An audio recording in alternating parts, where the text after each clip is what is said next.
Good morning बच्चों, कैसे हो यार? खुश तो बहुत हो गए तुम, क्यों? क्योंकि तुम्हारे सीनियर्स के पेपर कैंसिल हो गए, तो तुम इस उम्मीद में मत बैठ जाना कि तुम्हारे भी पेपर कैंसिल होंगे अगले साल, ठीक है? और सॉरी, ये तो 12th वाले बच्चों के लिए था, मैं भूल गया कि मैं क्रैश कोर्स करवा रहा हूँ। मतलब 12th वाले बच्चे तुम ही हो। तो बेटा ध्यान से, आपका पेपर ख़त्म हो गया, कैंसिल हो गया है, ठीक है, चलेगा, पेपर कैंसिल हो गया, बट बेटा आपका मेन अब तो मेन प्रेशर बढ़ा है जो आपका जेई और नीट के लिए है ना? और जेई नीट के कैंसिल होने के चांसेस बहुत नेग्लिजिबल है ना? लगे रहिए, अच्छी अपॉर्चुनिटी मिली है बेटा, अच्छा सा पढ़िए, अपना नॉलेज भी बढ़ाओ और आईआईटी निकालो, आईआईटी और नीट, ठीक है? आप लोग लेक्चर्स रेगुलर देखो, शीट्स करो, टेलीग्राम के लिंक पे भी डला हुआ है, ठीक है? ये सारी चीज़ें करते रहो आप, है ना? चलेगा? चलिए आज से स्टार्ट करते हैं। देखो बेटा, मैं आज स्टार्टिंग में बता देता हूँ कि मैं आज क्या करवाने वाला हूँ। स्ट्रेट लाइन पे हम जा रहे हैं, ठीक है? अरे मतलब चल हमारा वही सब कुछ रहा है, बट स्ट्रेट लाइन के मेन फॉर्मेट्स देखने वाले हैं आज। फॉर्मेट्स और उनसे रिलेटेड कुछ क्वेश्चंस मैं करवाऊंगा। ज़्यादा प्रॉब्लम्स पे आज मैं नहीं जाऊँगा। आज मेरा मेन फोकस है आपका कॉन्सेप्ट कवर करना, कि मैक्सिमम कॉन्सेप्ट मैं कवर कर दूँ। कॉन्सेप्ट यदि कवर हो जाता है तो उसके बाद में नेक्स्ट प्रॉब्लम से नेक्स्ट लेक्चर से हम लोग मेनली सिर्फ प्रॉब्लम्स में डील करेंगे। तो 1-2 लेक्चर में तो हम बहुत सारे क्वेश्चंस कर डालेंगे, ठीक है? चलिए स्टार्ट करें भाई, ठीक है?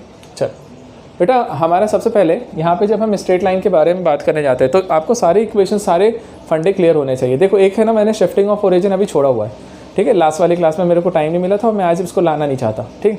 छोटा सा टॉपिक है शिफ्टिंग ऑफ ओरिजिन का, आता भी है, और यदि जैसे ही प्रॉब्लम में आएगा मैं वहीं के वहीं आपको समझा दूंगा उस चीज़ को, ठीक है?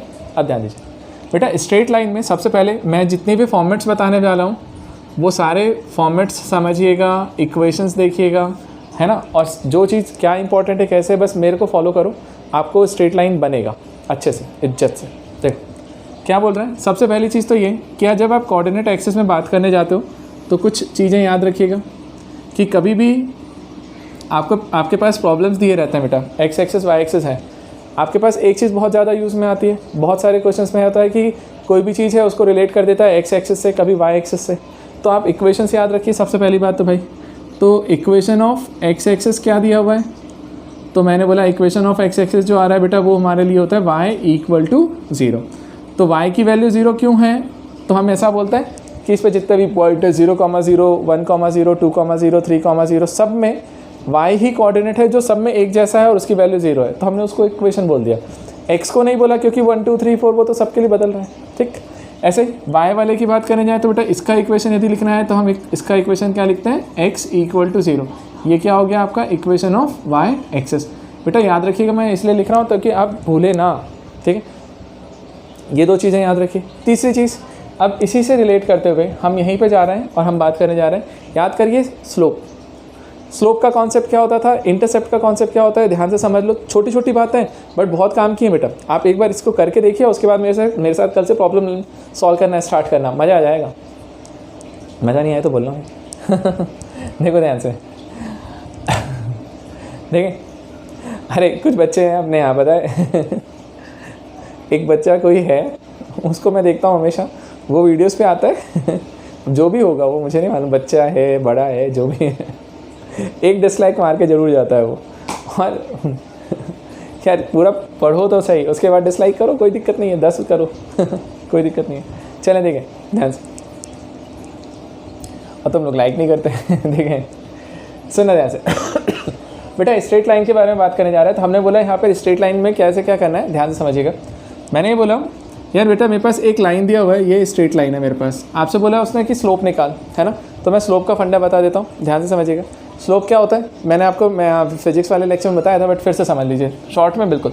हम लोग क्या कहते हैं, कोई भी लाइन दिया हो बेटा उसको आप पीछे एक्सटेंड करेंगे, ध्यान से समझ लीजिए बेटा, ये चीज़ें छोटी हैं बट बहुत अच्छी हैं, मतलब इनमें आप गलत कर जाते हैं। हमने क्या पीछे एक्सटेंड किया, जिस पॉइंट पर वो इंटरसेक्ट कर रहा होगा ना एक्स एक्सिस को, जिस भी पॉइंट पर वो एक्स एक्सिस को इंटरसेक्ट करता है वहाँ पर आपको एक्स एक्सिस की पॉजिटिव डायरेक्शन से एंगल देखना है कि लाइन कितना एंगल बना रहा है। तो बेटा ये एक्स एक्सिस की पॉजिटिव मतलब राइट साइड वाली, लेफ्ट साइड, तो पॉजिटिव साइड में जाइए और वहाँ से एंगल देखिए, मतलब ये एंटी क्लॉकवाइज एंगल की बात करते हैं हम एक्स एक्सिस से। तो एक्स एक्सिस के साथ वो जितना भी एंटी क्लॉकवाइज डायरेक्शन में एंगल बना रहा होता है उसका थीटा ले लेना, ठीक? और इसके थीटा को ही हम लोग यहाँ पे निकालने जाएंगे और इसके हेल्प से हम क्या निकालेंगे, लाइन। स्लोप, तो बेटा यहाँ पर याद रखिएगा कि इसका जो स्लोप होता है ना, स्लोप, तो मैं यहाँ लिख देता हूँ अलग से ताकि आपको याद रहेगा एक पॉइंट कि स्लोप ऑफ स्ट्रेट लाइन जो है, स्लोप ऑफ स्ट्रेट लाइन, तो बेटा स्लोप ऑफ स्ट्रेट लाइन का फॉर्मूला होता है m से रिप्रेजेंट करते हैं और उसी को हम tan थीटा बोलते हैं। ध्यान से समझिएगा, tan थीटा जो है उसको स्लोप बोला है, थीटा को स्लोप नहीं बोला है। मान लें जैसे इसने बोला 30 डिग्री, तो मैं बोलूँगा tan 30 tan 30 डिग्री जो है ना वो मेरे लिए क्या है, स्लोप, मतलब 1/√3। तो एंगल को मत बोलना स्लोप, कई बच्चे क्या कंफ्यूज रहते हैं कि एंगल को स्लोप बोल जाते हैं, नहीं, tan थीटा। और इस पूरे tan थीटा की वैल्यू को हमने क्या लिख करके रखा हुआ है, m। तो बेटा एक ये फंडा समझ के रखिए। चलिए, तो ये हमारा फर्स्ट कॉन्सेप्ट समझ में आया कि यार स्ट्रेट लाइन में स्लोप क्या होता है। अच्छा, स्लोप के बाद में एक छोटा सा कॉन्सेप्ट आता है कि यार इसमें इंटरसेप्ट क्या है। अब आप अपने हिसाब से सिस्टमेटिक नोट्स बनाइएगा, मैं तो बस समझाते चलता हूँ। इसके बाद आ जाओ इंटरसेप्ट्स पे। अब इंटरसेप्ट्स का फंडा भी बहुत अच्छे से समझना, क्योंकि यहाँ पर तो इंटरसेप्ट वाला फॉर्मेट भी है। ठीक, अब इंटरसेप्ट क्या होता है, कुछ नहीं है, बहुत बेसिक सी चीज़ है कि किसी भी लाइन के बारे में आप बात करने जाएंगे, एक्स एक्सेस वाई एक्सेस, ध्यान रखिएगा बेटा, कोई भी लाइन है ये, आप उस लाइन को पीछे एक्सटेंड करो जहाँ तक वो एक्सेस को कट करेगा। तो हमने बोला इसको हमने पीछे एक्सटेंड किया, तो एक्सटेंड करने पे बेटा वो एक्स एक्सेस को किसी पॉइंट पे कट कर रहा होगा, वाई एक्सेस को किसी पॉइंट पे कट कर रहा होगा, राइट। और हमने ये क्या बोल दिया, ये हमारा ओरिजिन है ओ। तो हम क्या बोलते हैं कि लाइन को ड्रॉ कीजिए, वो एक्स एक्सेस को जिस पॉइंट पे कट कर रहा होगा उसका ओरिजिन से डिस्टेंस निकालो। तो ओरिजिन के साथ यदि इसका डिस्टेंस निकाला जाए ये वाला, तो ये जो पार्ट है ना बेटा, ये ओ ए, इसे हम लोग क्या बोलते हैं, इंटरसेप्ट ऑन एक्स एक्सेस। समझ में आया। तो हमने बोला कि जहाँ पर उसने एक्स एक्सेस को कट किया उसकी ओरिजिन से जो डिस्टेंस आ रही है उसको हमने क्या बोल दिया, इंटरसेप्ट ऑन एक्स एक्सेस। अच्छा, वाई एक्सेस क्या है, वाई एक्सेस पे जहाँ पे कट किया था बी पॉइंट, इसकी ओरिजिन से डिस्टेंस निकालो। ये ओरिजिन से जो डिस्टेंस निकल के आ रही है ओ बी, इसे बोलते हैं हम लोग बेटा इंटरसेप्ट ऑन वाई एक्सेस। तो एक है इंटरसेप्ट ऑन एक्स एक्सेस, एक है इंटरसेप्ट ऑन वाई एक्सेस। तो एक्स एक्सेस वाला कौन सा है, ओ ए, ये है ओ बी। अब एक चीज़ का ध्यान रखना बेटा इंटरसेप्ट लिखते समय हमेशा कि इंटरसेप्ट में आपको ये पता होना चाहिए कि कौन सा पॉजिटिव पार्ट कौन सा नेगेटिव। तो देखो बेटा एक्स एक्सेस के नेगेटिव डायरेक्शन में है तो इसका इंटरसेप्ट नेगेटिव है। यदि इसमें वो दिया रहता है कि ये लेंथ 5 है तो मैं उसे -5 लिखूंगा। ये लेंथ कुछ है ना, ये 2 है तो ये +2 होगा क्योंकि ऊपर है पॉजिटिव। ठीक है बेटा, और इसी इंटरसेप्ट को हम लोग यहाँ पर रिप्रेजेंट करते हैं, सी से रिप्रेजेंट करते हैं ना। अब कौन सा है वो मैं आप लोग अगले वाले फॉर्मेट में बताता हूँ। तो सिंपल सा समझ के रखना, intercept on x axis, intercept on y axis. अच्छा, लाइन यदि मैं इस तरीके से बनाता तो सोचो इसमें वाई पॉजिटिव हो जाता, वाई वाला, और एक्स वाला भी पॉजिटिव। लाइन को यदि मैं इधर से बनाता तो एक्स भी नेगेटिव होता, वाई पे भी इंटरसेप्ट नेगेटिव होता। इधर से बनाता तो एक्स पॉजिटिव होता, वाई नेगेटिव। तो आप ध्यान रखिएगा कि कहाँ से बना है, किस तरीके से इन्फॉर्मेशन आपको प्रॉब्लम में दी है, उसके हिसाब से इंटरसेप्ट की वैल्यू को पॉजिटिव और नेगेटिव लेना। मैं अभी एक प्रॉब्लम करवाऊंगा, बहुत छोटा सा बच्चों वाला, हमेशा करवाता हूँ मैं स्टार्टिंग में, लेकिन वो मैक्सिमम बच्चे गलत करते हैं स्टार्टिंग में। ठीक है, मैं करवाता हूँ, लेकिन उससे पहले फॉर्मेट्स पे चलते हैं। और ठीक है, तो बेटा ये इंटरसेप्ट हो गया, ये हो गया मेरा स्लोप। अब आ जाते हैं मेनली फॉर्मेट्स कौन कौन से यूज़ होते हैं यहाँ पे। ठीक है, चलो देखो, हाँ ध्यान देना बेटा, यार लेक्चर देख लिया करो यार। पता है तुम्हारा लेक्चर मैं अभी रात के 10 बजे बनाना स्टार्ट किया हूँ, कम से कम 12 बजेंगे। घर वालों की भी गालियाँ सुन रहा हूँ। देखें देख अब ध्यान से दीजिए। अब डिफरेंट फॉर्मेट्स कौन से हैं स्ट्रेट लाइन के वो देखिएगा बेटा। फॉर्मेट्स में हम लोग जा रहे थे, तो फर्स्ट फॉर्मेट जो है, अब ध्यान से समझना, जैसे मैं समझाता हूँ वैसा। सबसे पहला है स्लोप इंटरसेप्ट फॉर्म। अच्छा बेटा, एक और चीज़ कि मैं यहाँ पे सारी चीज़ें डायरेक्ट बता रहा हूँ, मैं आपको कुछ भी एक्सप्लेन करने नहीं जा रहा हूँ कि कौन सी चीज़ कहाँ से आ रही है क्या नहीं आ रही है। नॉर्मल 11th वाले बैच में होते तो मैं पूरा डिस्क्राइब करके बताता कि चीज़ें कहाँ से आ रही हैं, कैसे लोकस के कॉन्सेप्ट से हम इक्वेशन निकालते हैं। अभी कोई मतलब नहीं है। आपको क्या याद रखना है, ध्यान से सुनिएगा। जो भी फॉर्मेट होता है ना बेटा, मैं सारे फॉर्मेट ही बता रहा हूँ, फॉर्मेट याद रखिएगा वो किसके साथ, कि गिवन क्या है। क्योंकि हम लोग क्या करते हैं, कई बार फॉर्मेट याद रहता है, मुझे मालूम ही नहीं होता उसमें रिप्रेजेंट कौन क्या कर रहा है। तो ध्यान से सुनो, इस फॉर्मेट में हम लोग क्या बोलते हैं, गिवन आपके लिए क्या क्या चीज़ें हैं। तो देखो, एक है स्लोप, आपको स्लोप ऑफ स्ट्रेट लाइन दिया हुआ है m, और बेटा इंटरसेप्ट भी गिवन है, इंटरसेप्ट, बट कौन सा वाला, इंटरसेप्ट ऑन y एक्सेस। तो इंटरसेप्ट ऑन y एक्सेस जो दिया हुआ है ना वो +c दिया हुआ है। ठीक है, तो इंटरसेप्ट ऑन वाई एक्सिस को मैंने क्या लिया हुआ है प्लस सी, मतलब पॉजिटिव डायरेक्शन में। तब उस टाइम पे यदि आपको स्लोप गिवन है, इंटरसेप्ट गिवन है, तब हम लोग क्या बोल रहे होते हैं बेटा, हम लोग बोलते हैं कि ये एक्स एक्सिस, ये वाई एक्सिस। अब मान लीजिए ये लाइन है ऐसा, तो बेटा इसका जो भी ये थीटा बना रहा होगा तो ये स्लोप निकल रहा होगा एम, और ये जो पार्ट है ना, ये वाला पोर्शन आपको दिया हुआ है सी। तो ये दोनों चीज़ें यदि हमें दी रहती हैं तब हम इक्वेशन क्या लिखते हैं, y equal to M X plus C. तो y equal to M X plus C, और y equal to M X plus C जो होता है इसी को हम स्लोप इंटरसेप्ट फॉर्म बोलते हैं, क्योंकि स्लोप और इंटरसेप्ट के टर्म्स में है। बस इस चीज़ का स्पेशल ध्यान रखना कि जो ये इंटरसेप्ट है वो y एक्सिस वाला इंटरसेप्ट है, कि इंटरसेप्ट ऑन y एक्सिस क्या रहा है ना, वो c लिखा है, इंटरसेप्ट ऑन x एक्सिस वाला नहीं है बेटा ये, ठीक है। चलिए तो इसको ध्यान रखिए। अच्छा, इसी चीज़ में यदि कभी मान लीजिए कि प्रॉब्लम में आपको ये थीटा दिया होता, गिवन होता, और स्लोप नहीं बताया, तो उस कंडीशन में क्या करेंगे आप बताइए। और करके मैं लिख दूँ y इक्वल टू एम को आप टेन थीटा भी लिख सकते हो, तो थीटा से टेन थीटा निकालना, वो स्लोप हो जाएगा, और इंटू एक्स प्लस सी, ठीक है। तो ये आपका एक फॉर्मेट निकल के आया, ठीक है, चलेगा। आप इसको नोट कीजिए, ठीक है। मैं रोकता हूँ वीडियो को, आप एक क्वेश्चन लिखता हूँ छोटा सा बच्चों वाला, ठीक, नोट कीजिए। देखिए बेटा मैंने लिख दिया उसको शॉर्ट में, क्या बोला find equation of line whose intercept on negative y axis is 3 unit and being equally incline to the axis, ठीक है। बहुत बेसिक सा, बहुत बच्चों वाला क्वेश्चन होता है, ठीक है। आपको मैं सजेस्ट करूँगा कि वीडियो को पॉज करना है ना, और सॉल्व करके देखना कि तुमने क्या निकाला, फिर सोचना कि आंसर सर ने क्या दिया, ठीक है, कहाँ मिस्टेक हो गई। ध्यान से सुनो, इस वाले क्वेश्चन में हमको लगता है कि डायरेक्ट आंसर है ना। आपसे बोला है being equally incline to the axis. अब एक चीज़ ध्यान रखना, कई बार बच्चे सोचते हैं एक्सेस लिख दिया भाई, एक्स एक्सेस बोला कि वाई एक्सेस, ये नहीं बताया।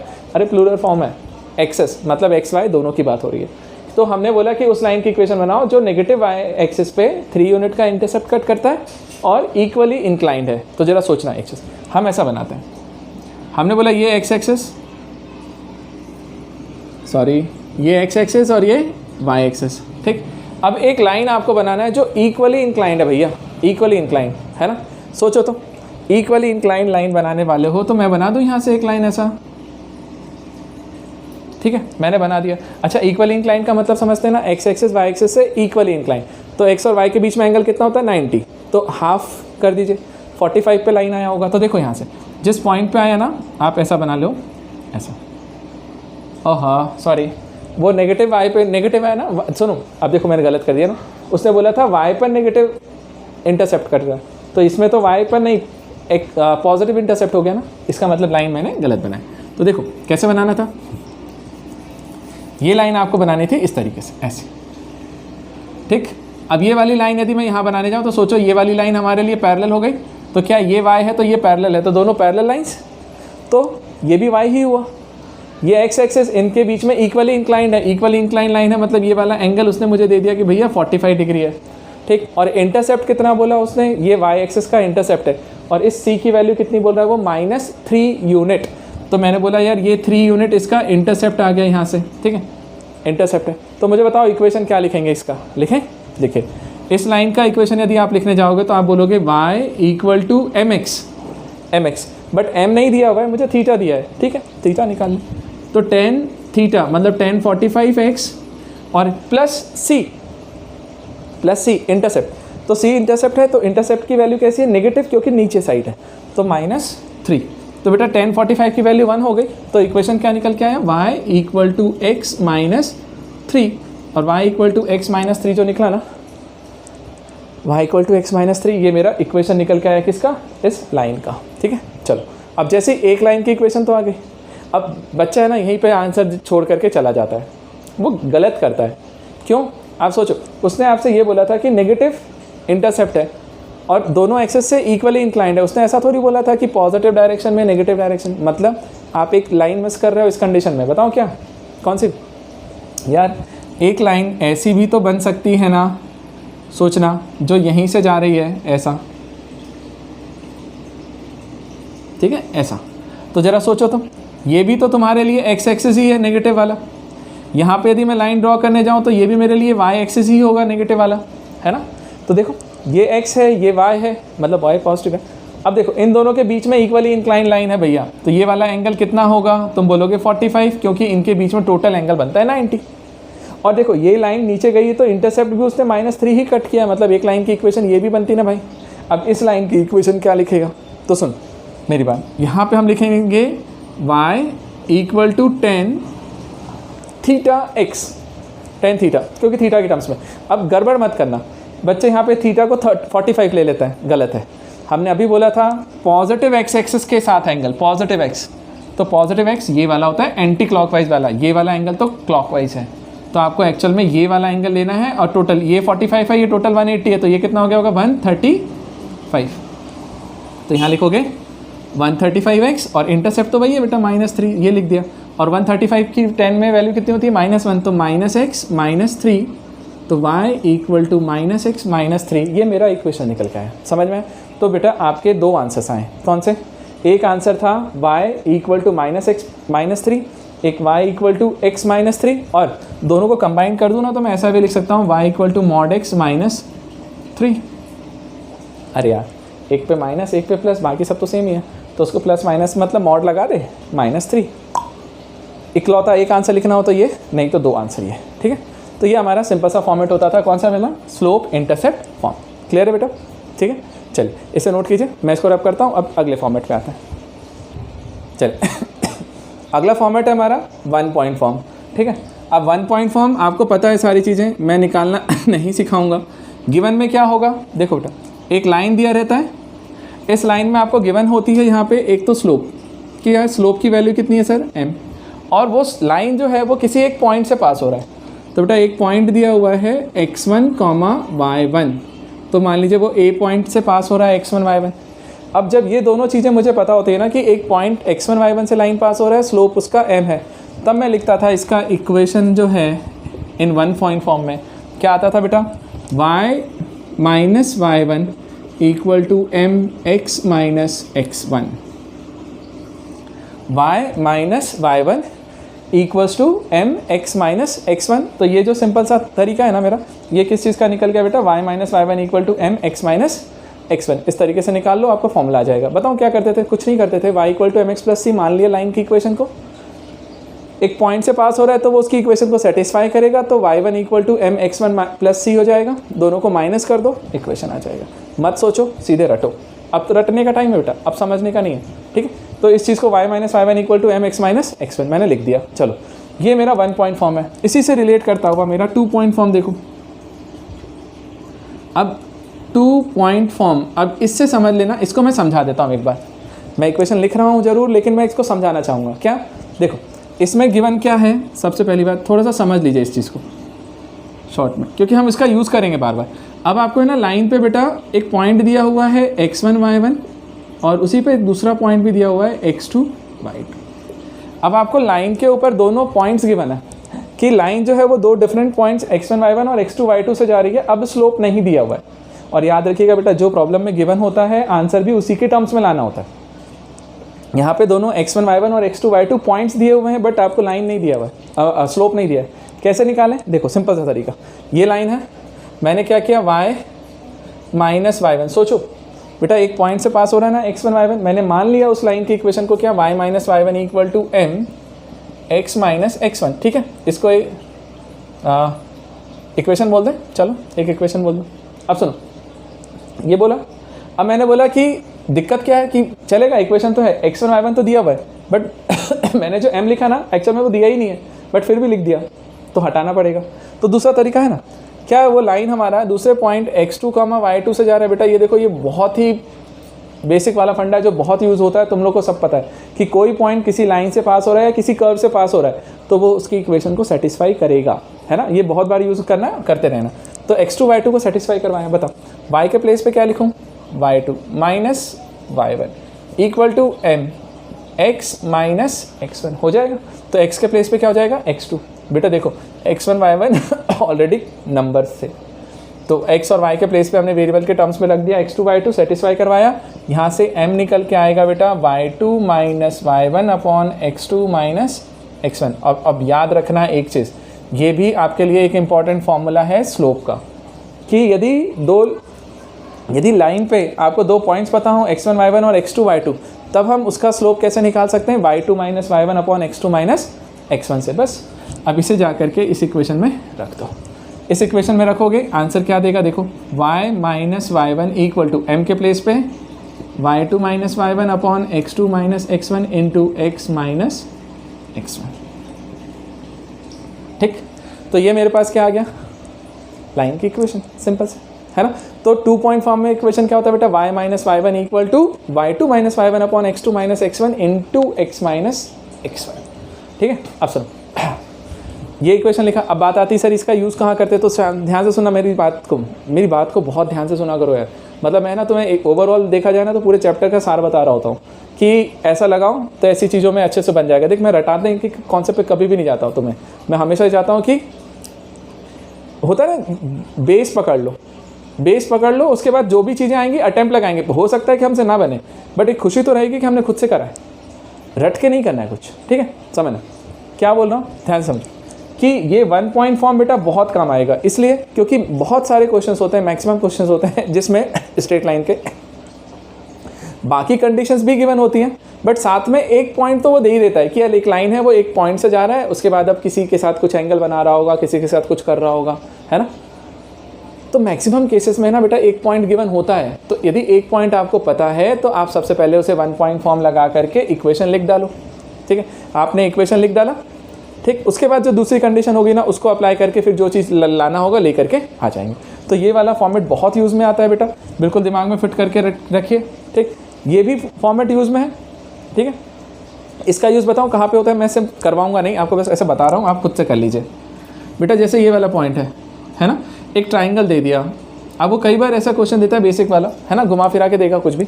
अब एक ट्राइंगल है -1, 3 इसका वर्टेक्स है, इसका 2, 0 ले लो, इसका 3, -1 ले लो। ठीक है, अब उसने बोला ABC तीनों है।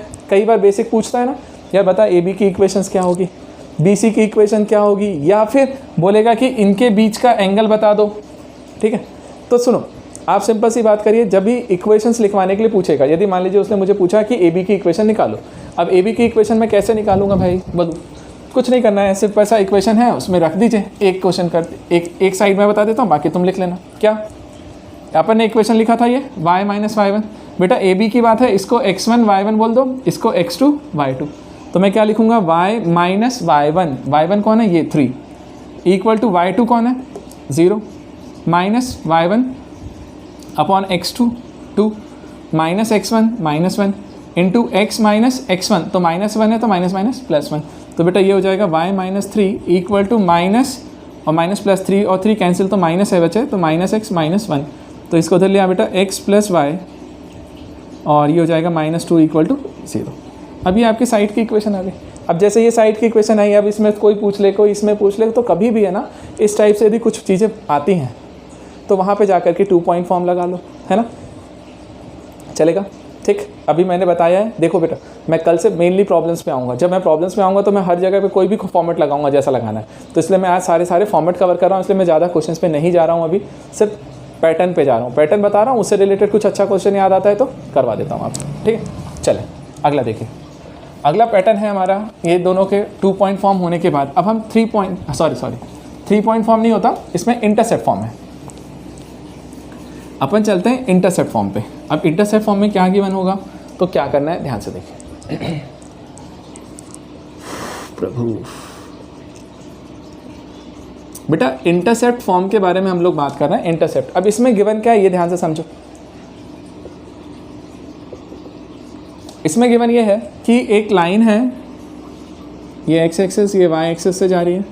बेटा एक लाइन दिया हुआ है इस तरीके से, वो x एक्सिस और y एक्सिस पर कुछ इंटरसेप्ट कट कर रहा होता है, ये बताता है मुझे। अब याद करो, मैंने अभी इंटरसेप्ट बताया था, क्या था, मैंने बोला था जहाँ x एक्सिस को कट करे वो एक पॉइंट उठा ले भाई, ये जहाँ y एक्सिस को कट करे वहाँ एक पॉइंट उठा ले, b बना, उठा लिया। अब सुनो, ये ओरिजिन है, तो हम लोग क्या बोलते थे, इंटरसेप्ट होता था ओरिजिन से उस पॉइंट का डिस्टेंस। तो आपको यहाँ पे 2 चीज़ें गिवन है बेटा। क्या गिवन है, ध्यान से देखिए, आपको गिवन है इंटरसेप्ट ऑन x एक्सिस, तो उसको मैंने a बोला। a मतलब ये वाला लेंथ आपको दे दिया भाई उसने कि सर ये वाला लेंथ क्या है, a। अच्छा इंटरसेप्ट ऑन वाई एक्सिस जो है वो मैंने क्या बोल दिया, बी। तो बी क्या आ रहा है बेटा, ये वाला लेंथ, ठीक। तो देखिए एक है इंटरसेप्ट ऑन एक्स एक्सिस ये वाला, इंटरसेप्ट ऑन वाई एक्सिस ये वाला, तो मैं बोल रहा हूँ ये ए ये बी, क्लियर है। अब सुन, इसको ए बोला इसको बी बोला, तो हमने बोला ठीक है भैया ये ए है और ये बी है। तो ये दोनों इंटरसेप्ट्स जब गिवन होते हैं तब हम लाइन की इक्वेशन क्या लिख रहे होते हैं बेटा, ये ध्यान से समझ रहे हैं। सिर्फ ऐसे ही बोल रहा हूँ, आप खुद से करिएगा, मैं सिर्फ इक्वेशन लिखूंगा। आप तरीका क्या यूज़ करो बेटा, जैसे ये ए पॉइंट पर है तो ए के कोऑर्डिनेट्स लिख सकते हो क्या, a, 0 हो जाएंगे ना, एक्स एक्सिस है तो y 0। ये b है तो ये कोऑर्डिनेट हो जाएंगे 0, b, क्योंकि x 0 y b। अब एक पॉइंट ये है, 2 पॉइंट ये, दूसरा पॉइंट ये, 2 पॉइंट से लाइन पास हो रहा है, 2 पॉइंट को हम अभी देखा था, इक्वेशन लगा दो आंसर आ जाएगा। ठीक है, क्या करते हैं देखो मैं लिख ही देता हूँ यार, y माइनस y1, इसको x1 y1 बोलते हैं, तो y1 की value 0 equal to y2 minus y1, तो b minus 0 upon x2 minus x1, तो 0 minus a into x minus x1 तो 0। ठीक, बस तुरंत से कर दिया। देखो ये माइनस a इधर मल्टीप्लाई होगा तो माइनस a वाई, b उधर गया तो bx। कुछ गलत कर दिया मैंने बेटा, ये x1 है ना तो a है ये, तो ये माइनस मल्टीप्लाई होगा ab। तो देखो ab को इधर इसको उधर ले चलते हैं, तो bx plus ay equal to ये इधर आ गया ab से डिवाइड कर देना, तो ये बन जाएगा x upon a plus y upon b equal to 1। ये आ गया, ठीक है। फॉर्मेट बताने का मतलब नहीं है, बट यूज़ हो रहा था, तुरंत कर दिया मैंने। ठीक है, याद करो फॉर्मेट, कौन सा फॉर्मेट रटना है, ये वाला, क्या कि इंटरसेप्ट, ध्यान से समझिएगा, यदि आपको x एक्सेस और y एक्सेस के इंटरसेप्ट्स गिवन है तो अपन सीधे इक्वेशन लिखेंगे x upon a plus y upon b equals to 1, x upon a plus y upon b equal to 1। Clear है, ठीक। तो ये मेरा फॉर्मेट हो जाता है इंटरसेप्ट फॉर्म।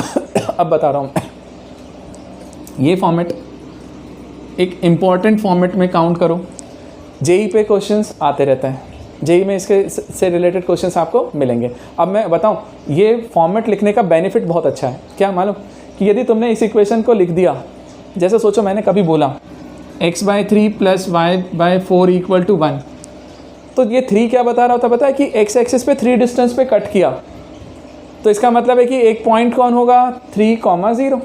अरे x एक्सिस का एक पॉइंट मिल गया ना, 3,0। अच्छा ये y एक्सिस पे 4 डिस्टेंस पे कट कर रहा है, तो ये पॉइंट क्या होगा, 0,4, तो y एक्सिस का एक पॉइंट दूसरा पॉइंट मिल गया। मीनिंग समझे क्या, अरे 2 पॉइंट दे दिया ना, इस फॉर्मेट में लिखेंगे तो 2 पॉइंट्स हमें मिल जाते हैं इजीली। ठीक है, अब मैं बताता हूँ कहाँ पे कैसे क्वेश्चंस में ज़्यादा यूज़ में आता है, इसलिए मैं बोलता हूँ आता है। ठीक है, करें एक बार, रब करिए, रब करता हूँ, एक क्वेश्चन करवाता हूँ आपको, अच्छा वाला जेई का क्वेश्चन। देखिए, find area enclosed by the equation, हम लिखने जाएँ क्या लिखें, 3 4 लिख सकते हैं ना, चलो 3 mod x plus 4 mod y less than equal to 12। ठीक है, अब यदि मैंने बोला कि find area enclosed by the equation 3 mod x plus 4 mod y less than equal to 12, अब बेटा इससे बाउंडेड एरिया अपन को निकालना है। बाउंडेड एरिया आया हुआ एग्जाम में क्वेश्चन ऐसा है ना, अब नंबर कुछ और हो भी हो सकता है, मैंने वैसे अपने मन से बना के दे दिया तुम्हें नंबर। देखो ध्यान से, अब इसका सॉल्यूशन देखना, पहले सॉल्यूशन देखो फिर आपको कुछ समझाएंगे, इसमें तरीका बताएंगे।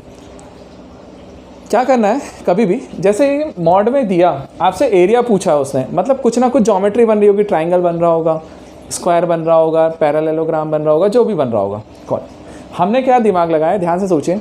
मैं बोलता हूँ हमेशा कभी भी इस तरीके से दिया है ना इक्वेशन, एक चीज़ सोचो, कल मैंने एक क्वेश्चन करवाया था, mod x mod y दिया है, mod का मतलब जानते हो ना, प्लस माइनस, इसका भी प्लस माइनस, मतलब यदि मैं इनके कॉम्बिनेशन यूज़ करूँगा, प्लस प्लस माइनस प्लस, तो मुझे एक से ज़्यादा इक्वेशंस मिलेंगी, है ना।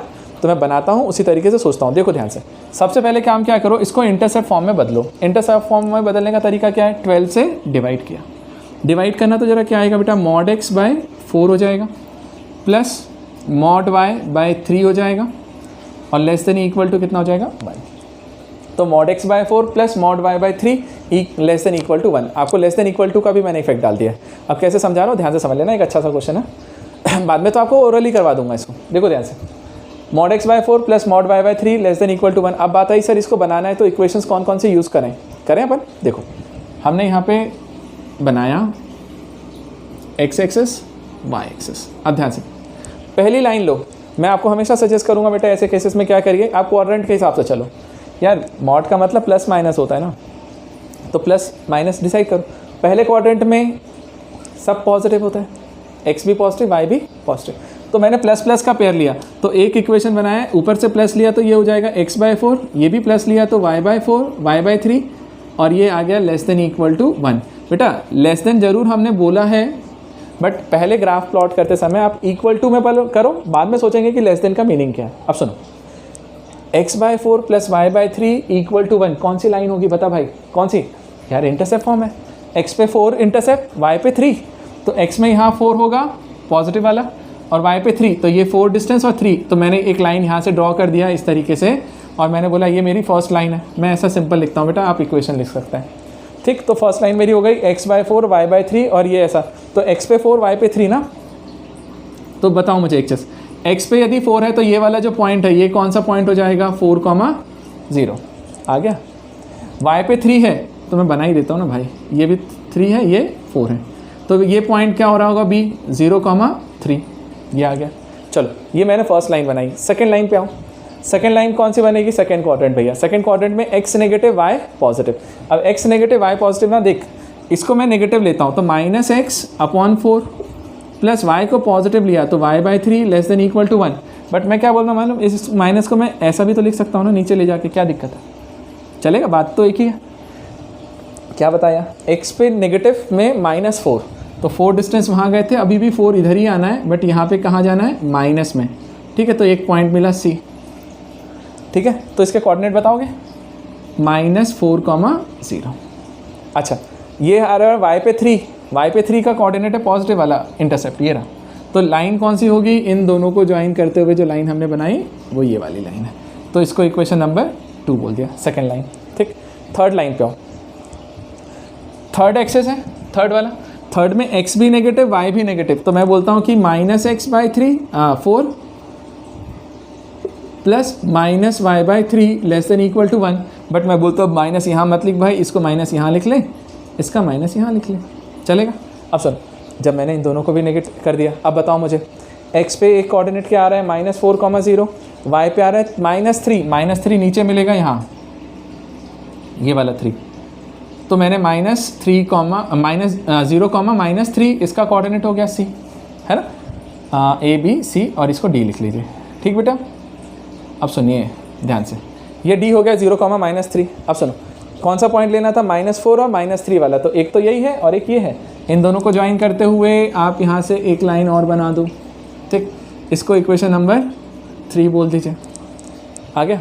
चलो ये थर्ड वाला लाइन हो गया, ये सेकंड था, ये थर्ड, और लास्ट फोर्थ वाले में बताओ, x positive y negative, x positive है ना ये वाला, तो ये प्लस में लेंगे तो x/4 plus y/-3, y negative है लेस देन इक्वल टू, ये फोर्थ वाला, ठीक। तो बताओ ये कौन सा पॉइंट हो रहा होगा, पॉजिटिव में 4 है तो 4,0, ये रहा पॉइंट A। ये नेगेटिव में y पे -3 है तो -0,-3, इन दोनों को ज्वाइन किया और ये आंसर। तो ये हमारा कौन सा इक्वेशन आया, फोर्थ वाला, आ गया। अब सोचो इन चारों से मिल करके जो मुझे ज्योमेट्री बनते हुए दिख रही है ना, वो अंदर में क्या दिख रही है, एक स्क्वायर बनेगा या पैरेललोग्राम बनेगा, जो भी है अंदर में क्वाड्रिलेटरल बन रहा है भाई, डन। अब सुन बात आई सर लेस देन का क्या इफेक्ट, लेस देन का, अब लेस देन का इफेक्ट लगाना चेक करना बता देता हूँ, क्योंकि मैं अलग से वो चैप्टर तो पढ़ाने वाला नहीं हूँ, तो मैं लीनियर इक्वेशंस वाला है ना, सॉरी लीनियर प्रोग्रामिंग वाला, हम पहुँच ही नहीं पाएंगे भाई, हम मेन चैप्टर उठा लें वही बहुत है हमारे लिए, ठीक है। देखिए ध्यान से, तो मैं क्या बोल रहा हूँ, ध्यान से सुनो कि बेटा मेरा मेन फोकस रहेगा कोऑर्डिनेट ज्योमेट्री, उसके बाद कैलकुलस पूरा फंक्शन वाला पार्ट, कैलकुलस 3D वेक्टर्स है ना, और मैट्रिक्स डिटर्मिनेंट्स, तो कि ये सारे स्कोरिंग वाले हैं। ट्रिग्नोमेट्री को मैं टच भी नहीं करूँगा, क्योंकि ट्रिग्नोमेट्री के आने के चांसेस बहुत कम होते हैं, वो एप्लीकेशन पार्ट होता है तो वो हमसे बन जाता है ना। तो हम मेन पोर्शन पूरा कवर करने वाले हैं, जहाँ से आपके क्वेश्चंस उठ करके आए कि मतलब एग्जाम में बन जाए ना, तो शायद तुम दुआएं दे दो कुछ, है ना, खुश हो जाओ कि सर ने अच्छा करा है। चले अब सुनो ध्यान से, मैंने बोला लेस देन का इफेक्ट, लेस देन का फंडा क्या होता है मालूम, आप कोई एक पॉइंट लेकर के चेक करते हो, जैसे ये वाली लाइन है ना फर्स्ट वाली, बेटा मैंने फर्स्ट लाइन में ये ओरिजिन को लिया और चेक किया, ओरिजिन एक पॉइंट ले लो, 0,0 है ओरिजिन का कोऑर्डिनेट, उसको सेटिस्फाई करवाओ इसमें, यदि वो सेटिस्फाई हो गया, देखिए बेटा दो चीज़ें होती हैं, एक लाइन मैंने ऐसा बनाया, अब यदि मैंने यहाँ पे तुम्हें बोला इसकी इक्वेशन कुछ भी दे दी, मान लो 3x + 4y - 0 < 0, ठीक है, और मैंने यहाँ पे एक पॉइंट लिखा -3,2, ठीक, ये वाला पॉइंट लेकर चेक लगाया, तो मैं इसको सेटिस्फाई करवाता हूँ बेटा। अच्छा देखो, लाइन के दो हिस्से हैं, एक या तो लाइन के इधर का पोर्शन आएगा या फिर लाइन के इधर का पोर्शन आएगा, दो ही पार्ट है ना, एक लेफ्ट वाला या एक राइट। मैंने इस पॉइंट को इसमें सेटिस्फाई करवाया, कितना आएगा बेटा -9, 2 रखेंगे तो 8, इसकी वैल्यू कितनी आई -1। -1 क्या 0 से छोटा होता है? हाँ होता है। इसका मतलब है कि ये इनइक्वालिटी वैलिड है। अब ये यदि ये इनइक्वालिटी वैलिड है मतलब इसको सेटिस्फाई कर रहा है, मतलब ये इसका सॉल्यूशन होगा। तो ये किधर साइड आ रहा था बेटा? Left side. तो मैंने लेफ़्ट वाला पूरा पोर्शन शेड कर दिया कि ये मेरा आंसर है, समझ में? तो इस समय ये वाला पोर्शन मेरा आंसर नहीं होगा। अच्छा, यदि मैं इसी चीज़ को रखता और आंसर 1 आ जाता तो 1 0 से छोटा नहीं होता है, मतलब मेरी इनइक्वालिटी सेटिस्फाई नहीं हो रही है, तो उस कंडीशन में ये इसका सॉल्यूशन नहीं होगा, तो इधर वाला नहीं होगा तो इधर वाला पार्ट ले लो। समझ में आया ना? तो ऐसे हम किसी भी पॉइंट से चेक लगा सकते हैं। तो देखो ना, इन सब में एक कॉमन पॉइंट है ओरिजिन, यहाँ पे है ना, लिख नहीं रहा हूँ, तो ओरिजिन से चेक लगा लो। चलो, ओरिजिन को मैंने लिया और पहली लाइन की इक्वेशन में रखा 0 0, x 0 रखेंगे, y 0 रखेंगे, तो 0 + 0 0 होता है, 0 < = 1। क्या भाई 0 < 1 होता है? 0 < 1 होता है, हाँ 0 1 से छोटा ही है। अब 0 यदि 1 से छोटा है मतलब ओरिजिन इसको सेटिस्फाई कर रहा है। तो इस लाइन के कौन से वाले हिस्से में ओरिजिन है? लेफ्ट साइड वाले में। तो ये पूरा आंसर मिलेगा मुझे, यहाँ से पूरा, है ना, ये पूरा मुझे आंसर दे रहा होगा कि सर ये पूरा आंसर है मेरे लिए, ये भी चलेगा, है ना, ठीक है। ये पहले के अकॉर्डिंग। दूसरे पे आओ, दूसरी लाइन में भी ओरिजिन को सेटिस्फाई करवाया, दूसरी लाइन ये वाली थी। अब इसमें ओरिजिन यहाँ है, इसके नीचे, तो ओरिजिन सेटिस्फाई करवाओ, 0 + 0 0 हो जाएगा x y की जगह पे, तो 0 < 1 अभी भी सेटिस्फाई हो रहा है, मतलब इस लाइन को भी सेटिस्फाई कर रहा है ओरिजिन। ओरिजिन किधर है? नीचे, तो अपन को लेना पड़ेगा ये नीचे वाला पोर्शन, ठीक है। तो मैंने ये नीचे वाला पोर्शन इससे ले लिया, ब्लू से, ऐसा, ठीक। चलो, ये वाला नीचे का पोर्शन मैंने यहाँ से उठाया, ठीक। तीसरा देखो, तीसरी वाली लाइन में यदि ओरिजिन को सेटिस्फाई करवाएं, तीसरी लाइन ये है, तो 0 0 रखेंगे तो 0 < 1 अभी भी सेटिस्फाई हो रहा है, मतलब ओरिजिन को इंक्लूड करना है। किधर करेगा भाई? तीसरी लाइन ये वाली है, तो इसको इंक्लूड करेंगे तो अपन ऊपर जाएंगे, ऐसा, ठीक। ये गए, ठीक, ये रहा, ठीक। अब सोच, चौथी वाली लाइन मैंने हौच पौच कर दिया, लेकिन समझ लो, चौथी वाली लाइन पे आए, चौथी लाइन ये रही, चौथी को भी सेटिस्फाई कर रहा है, 0 0 रखेंगे तो मतलब ओरिजिन इधर है, तो इसके ऊपर जाना पड़ेगा इस लाइन के, तो ये गए, ठीक है। अब एक चीज़ सोचो, इन सब कंडीशंस में आप जब देखने जाओगे ना, तो एक पोर्शन है जो सब में आया है, बाकी सब में कॉमन नहीं है। इधर देखो, 2 चीज़ें आएंगी तो तीसरा नहीं आएगा, बट ये वो पोर्शन है ना अंदर वाला, ये सब में इंक्लूडेड है, ये वाला पोर्शन, समझ में है? तो ये मेरा आंसर हुआ, मतलब एक टाइप से उससे जो ये अंदर में क्वाड्रिलेटरल बन रहा था ना, पैरेललोग्राम जो भी था, वही मेरा आंसर है, ठीक है। तो इसका एरिया पूछा था उसने, तो देखो मैं निकाल देता हूँ, ध्यान से समझना, एरिया निकालता हूँ। इसका एरिया क्या आएगा? आप पॉइंट मेथड से भी निकाल सकते हो, एरिया वाले मेथड से, ठीक है। अब मैं इस वाले पोर्शन को इधर रब कर देता हूँ, ठीक है, आपको मैं समझा देता हूँ फॉर्मूला। देखो बेटा, टेंशन मत लेना, इसके बाद मैं बहुत अच्छी चीज़ बताने वाला हूँ तुम्हें, ध्यान से। बट मैं देखो एक चीज़ बताऊँ तुम्हें, मेथड क्यों लेकर के जा रहा है और प्रॉब्लम करवाया, एक बार सोच के देखो, प्रैक्टिकली जब एग्जाम में बैठते हो तो क्या कोई फॉर्मूला ट्रिक वाला दिमाग में एकदम से स्ट्राइक करता है? नहीं। प्रॉब्लम देखते हो तो देखते से ही आप सीधे अप्रोच पे भागते हो, है ना। तो इसीलिए मैं आपको पहले अप्रोच बता रहा हूँ कि आपको समझ में आना चाहिए, कॉन्फिडेंस आ जाना चाहिए प्रॉब्लम देखते से कि हाँ बन जाएगा, और फिर बन जाता है। देखो ध्यान से, अब क्या किया, ध्यान से देखिए बेटा, इसमें एरिया का फॉर्मूला लगा दीजिए, अपना वाला बच्चों वाला, हाफ, याद है? कहीं से भी स्टार्ट कर दें, यहाँ से, चलो 4,0, ये रहा, यहाँ से 0,3, याद है कल वाला ना मेथड, फिर यहाँ से -4,0, फिर यहाँ से 0,-3, और लास्ट में फर्स्ट वाला रिपीट कर देना 4 0, इधर मल्टीप्लाई हुआ 1/2, कितना आएगा बेटा? 12। ये तो 0 हो गया, ये 0 हो जाएगा, फिर ये -12 है तो +12 हो जाएगा, फिर ये इधर क्या है तो फिर से +12 आएगा, ये 0 हो गया, और ये फिर से +12। एक्चुअल में यही आ रहा है ना। तो टोटल कितना हो गया? 48, 48/2 मतलब 24 स्क्वायर यूनिट, ठीक बेटा। एक तरीका ये हो गया, ठीक। दूसरी चीज़, यदि आप देखने जाओ ना तो ये पैरेललोग्राम बन रहा है, तो पैरेललोग्राम का एक फॉर्मूला, एक तरीका ये बताया, दूसरा तरीका देखो, पैरेललोग्राम का एक फॉर्मूला ये भी होता है ना, half d1 d2, half d1 d2, d1 d2 क्या होता है? डायगोनल्स। तो जरा सोचो ना, इसका डायगोनल कितना आ रहा है बेटा? ये 4 + 4 मतलब 8, ये 3 + 3 मतलब 6, तो एक डायगोनल 8 है, एक 6 है, तो हाफ d1 d2 करोगे तो हाफ × 8 × 6, 8 इंटू 6 कितना होता है 48, बाय 2 करोगे तो 24। तो उससे भी यही आंसर आएगा, इससे भी यही आंसर आएगा। ये जेई का क्वेश्चन है और कई बार देखा हुआ है, कई बार आता रहता है ना, मतलब फेवरेट क्वेश्चंस में से होता है।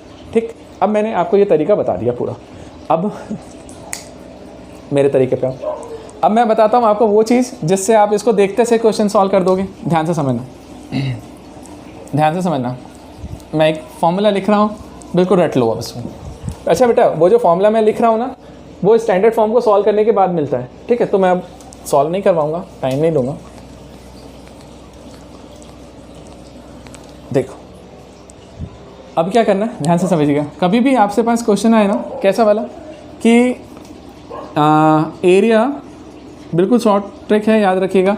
Area enclosed by the curve, मैं यदि लिखने जाऊँ mod x by a plus mod y by b less than equal to 1 is always equal to 2ab। समझना ध्यान से। Area enclose by the curve mod x by a plus mod y by b less than equal to 1, ये जो curve होगा mod x by a plus mod y by b less than equal to 1, ये हमेशा जो area बना के देगा उसकी वैल्यू कितनी आती है 2ab। करके देखें कब, ये था 3 mod x plus 4 mod y less than equal to 2। अच्छा a क्या है, इंटरसेप्ट, ये y का इंटरसेप्ट। तो इस फॉर्मेट में पहले इक्वेशंस को बदल के लाओ। क्या करें, 12 से डिवाइड करते हैं, करेंगे तो बनेगा मॉड x बाय 4, 3 है ना तो कैंसिल हो जाएगी। इसको 12 से डिवाइड करेंगे तो बनेगा mod y by 3 less than equal to 5। ठीक बेटा, a की वैल्यू बोल, ये a है, ये b है, सॉल्व कर लें 2ab। तो 2ab की वैल्यू बताओ कितना हो जाएगा, 2 into 4 into 3, 4 into 3 12 into 2 24 answer. चले, तो जिसको मैं इतना सारा मेथड करके ला सकता था उसका डायरेक्ट आंसर आपको बता रहा हूँ कि इस फॉर्मूले को बिल्कुल याद रख लीजिए। 2ab आप उठाओगे ना, प्रीवियस ईयर के क्वेश्चंस वगैरह आपको मिल जाएंगे, 1-2 क्वेश्चन तो। ठीक है, तो सीधे लिख दीजिएगा उसको, 2ab मतलब एरिया है तो 24, करेक्ट है। चलो इसे नोट करिए, ठीक है। अरे मैं आपसे ही बोल रहा हूँ और किससे बोलूँगा, मेरे रूम में कोई नहीं है। चलो भाई देखें, है ना। अब इस वाले फॉर्मेट के बाद में आ जाइए अगले वाले फॉर्मेट पे। ठीक, अब नेक्स्ट वाला फॉर्मेट कौन सा है भाई बताओ, मेरे को याद आना चाहिए। कौन सा होगा भाई, नॉर्मल फॉर्म। देखो इसके बाद में आते हैं अपन एक नॉर्मल फॉर्म पे। बेटा इसमें पैरामीट्रिक फॉर्म को मैं अगले लेक्चर में लूँगा, है ना, अगले या उसके नेक्स्ट लेक्चर में एक अलग से लेकर के करवाऊँगा पूरा आपको, मतलब इसके साथ में मिक्स नहीं करूँगा, कंफ्यूज हो जाओगे उसमें। क्या है नेक्स्ट फॉर्मेट अपना है या नॉर्मल फॉर्म। अब नॉर्मल फॉर्म में क्या याद रखना है भैया, क्या गिवन है, क्या करना है, ध्यान देना। ठीक है, नॉर्मल फॉर्म में क्या होता है बेटा, ध्यान से समझिएगा। अब यहाँ पर प्रॉब्लम में क्या गिवन है आपके पास, तो आपको ये एक्स एक्सेस, ये वाई एक्सेस, है ना। हमसे ऐसा बोला बेटा कि एक लाइन है वो इस तरीके से जा रही है। अब सुनना मेरी बात, क्या करना है, ध्यान से सुनो बेटा। हमने यहाँ पर जो गिवन है ना, वो क्या गिवन है, देखो 2 चीज़ें गिवन है। एक एंगल गिवन होता है अल्फ़ा, पहली चीज़, और दूसरी चीज़ गिवन होती है पी। पी मीन्स होता है यहाँ पे परपेंडिकुलर, स्पेलिंग देख लेना है, परपेंडिकुलर डिस्टेंस फ्रॉम ओरिजिन। अब ध्यान से समझ लेना क्या क्या चीज़ें गिवन है, नहीं तो गलत करोगे। सुनो, ये ओरिजिन है ओ, आपको इस लाइन पर ओरिजिन से परपेंडिकुलर ड्रॉ करना है, उसकी लेंथ गिवन है। तो ओरिजिन से मैंने इस पर एक परपेंडिकुलर ड्रॉ किया, ये वाला। तो ये जो परपेंडिकुलर की लेंथ आ रही है ना, उसको हमने क्या बोल दिया, पी। तो बेटा ये लेंथ ऑफ परपेंडिकुलर हमें दिया हुआ है पी, तो ओरिजिन से जो परपेंडिकुलर ड्रॉ किया उसकी लेंथ गिवन है, पहली चीज़ ये पी है। और दूसरा ये अल्फ़ा एंगल। अब सुनो, बच्चे गलत इंटरप्रेट करते हैं इसमें, क्या अल्फ़ा उनको लगता है क्या कि लाइन बना रहा होगा एंगल, नहीं भाई, लाइन एंगल नहीं बना रहा है यहाँ पे। अल्फ़ा हमारे लिए कौन है मालूम है, अल्फ़ा होता है कि हमने ओरिजिन से परपेंडिकुलर ड्रॉ किया ना, ये परपेंडिकुलर एक्स एक्सिस की पॉजिटिव डायरेक्शन से जो एंगल बना रहा होता है ना, वो अल्फ़ा है। ध्यान से समझना, परपेंडिकुलर जो हमने ड्रॉ किया है वो एक्स एक्सिस के साथ जो एंगल बना रहा है ना, वो एंगल अल्फ़ा है। तो ये 2 एंगल यदि तुम्हें दिए जाएँ, ध्यान से समझिएगा, ये दोनों एंगल, मतलब सॉरी, ये एक एंगल अल्फ़ा और एक उसका परपेंडिकुलर लेंथ, तब हम लोग इसकी इक्वेशन क्या लिखते हैं, ध्यान से समझना। इसकी इक्वेशन आती है बेटा x cos alpha plus y sin alpha equals to p। x cos alpha plus y sin alpha equal to p। ठीक है, चलो, तो x cos alpha plus y sin alpha equal to p जो बना ना बेटा, वो मेरा इक्वेशन का फॉर्मेट बना। अब इसको याद रखिएगा, ठीक है। अब इस पर मैं अभी आपको एक क्वेश्चन करके बताऊंगा, आपको समझ में आएगा, चलेगा। अगला फॉर्मेट देखो, नेक्स्ट वो होता है जनरल फॉर्म। बेटा देखिएगा ना, लेक्चर हो सकता है शायद लेंदी ना निकाल दूँ मैं और ज़्यादा। ओ बाप रे, 11 बज भी गए, बजते वाले। देखें ध्यान से, जनरल फॉर्म, ठीक है। अब जनरल फॉर्म क्या होता है बेटा, स्ट्रेट लाइन का याद है आपको, कोई सा भी फॉर्मेट बनाइए, y equal to mx plus C लिखिए, y माइनस y1, हमेशा स्टैंडर्ड फॉर्मेट एक में कन्वर्ट होता है। वो क्या होता था, ax, सबको पता है बेटा, ax plus by plus c equal to 0। तो ax plus by plus c equal to 0 हमारा जनरल फॉर्म होता है। स्पेशल चीज़ याद रखो क्या भैया, a b और c कुछ स्पेशल नहीं है, सिर्फ कांस्टेंट है। a x का कोफिशिएंट है, b y का कोफिशिएंट है और c इंडिपेंडेंट कांस्टेंट टर्म है, ठीक है। तो ये सिर्फ a b c कांस्टेंट होते हैं और कुछ स्पेशल नहीं है। लेकिन ऐसे ही रिलेट करता हुआ एक इक्वेशन आपको 3D में मिलेगा प्लेन, वहाँ पर a b c स्पेशल हो जाता है, नॉर्मल के डायरेक्शन रेशियोज होता है, ठीक है। वहाँ की बात वहाँ करेंगे, यहाँ की बात नहीं। सुनो, तो ये मेरा जनरल फॉर्म हो गया, क्लियर है। चलो, आपके ये फॉर्मेट हो गए। अब इसके बाद एक क्वेश्चन आता है कन्वर्ट करने वाला, जो चीज़ हमें बार बार यूज़ में आती है। अब मैं वो कन्वर्ट करके एक बताता हूँ, एक केस बस, फिर अपन एंगल पे चलेंगे, परपेंडिकुलर्स की लेंथ इक्वेशंस वगैरह सब कुछ निकालेंगे। चलिए ध्यान से देखिए,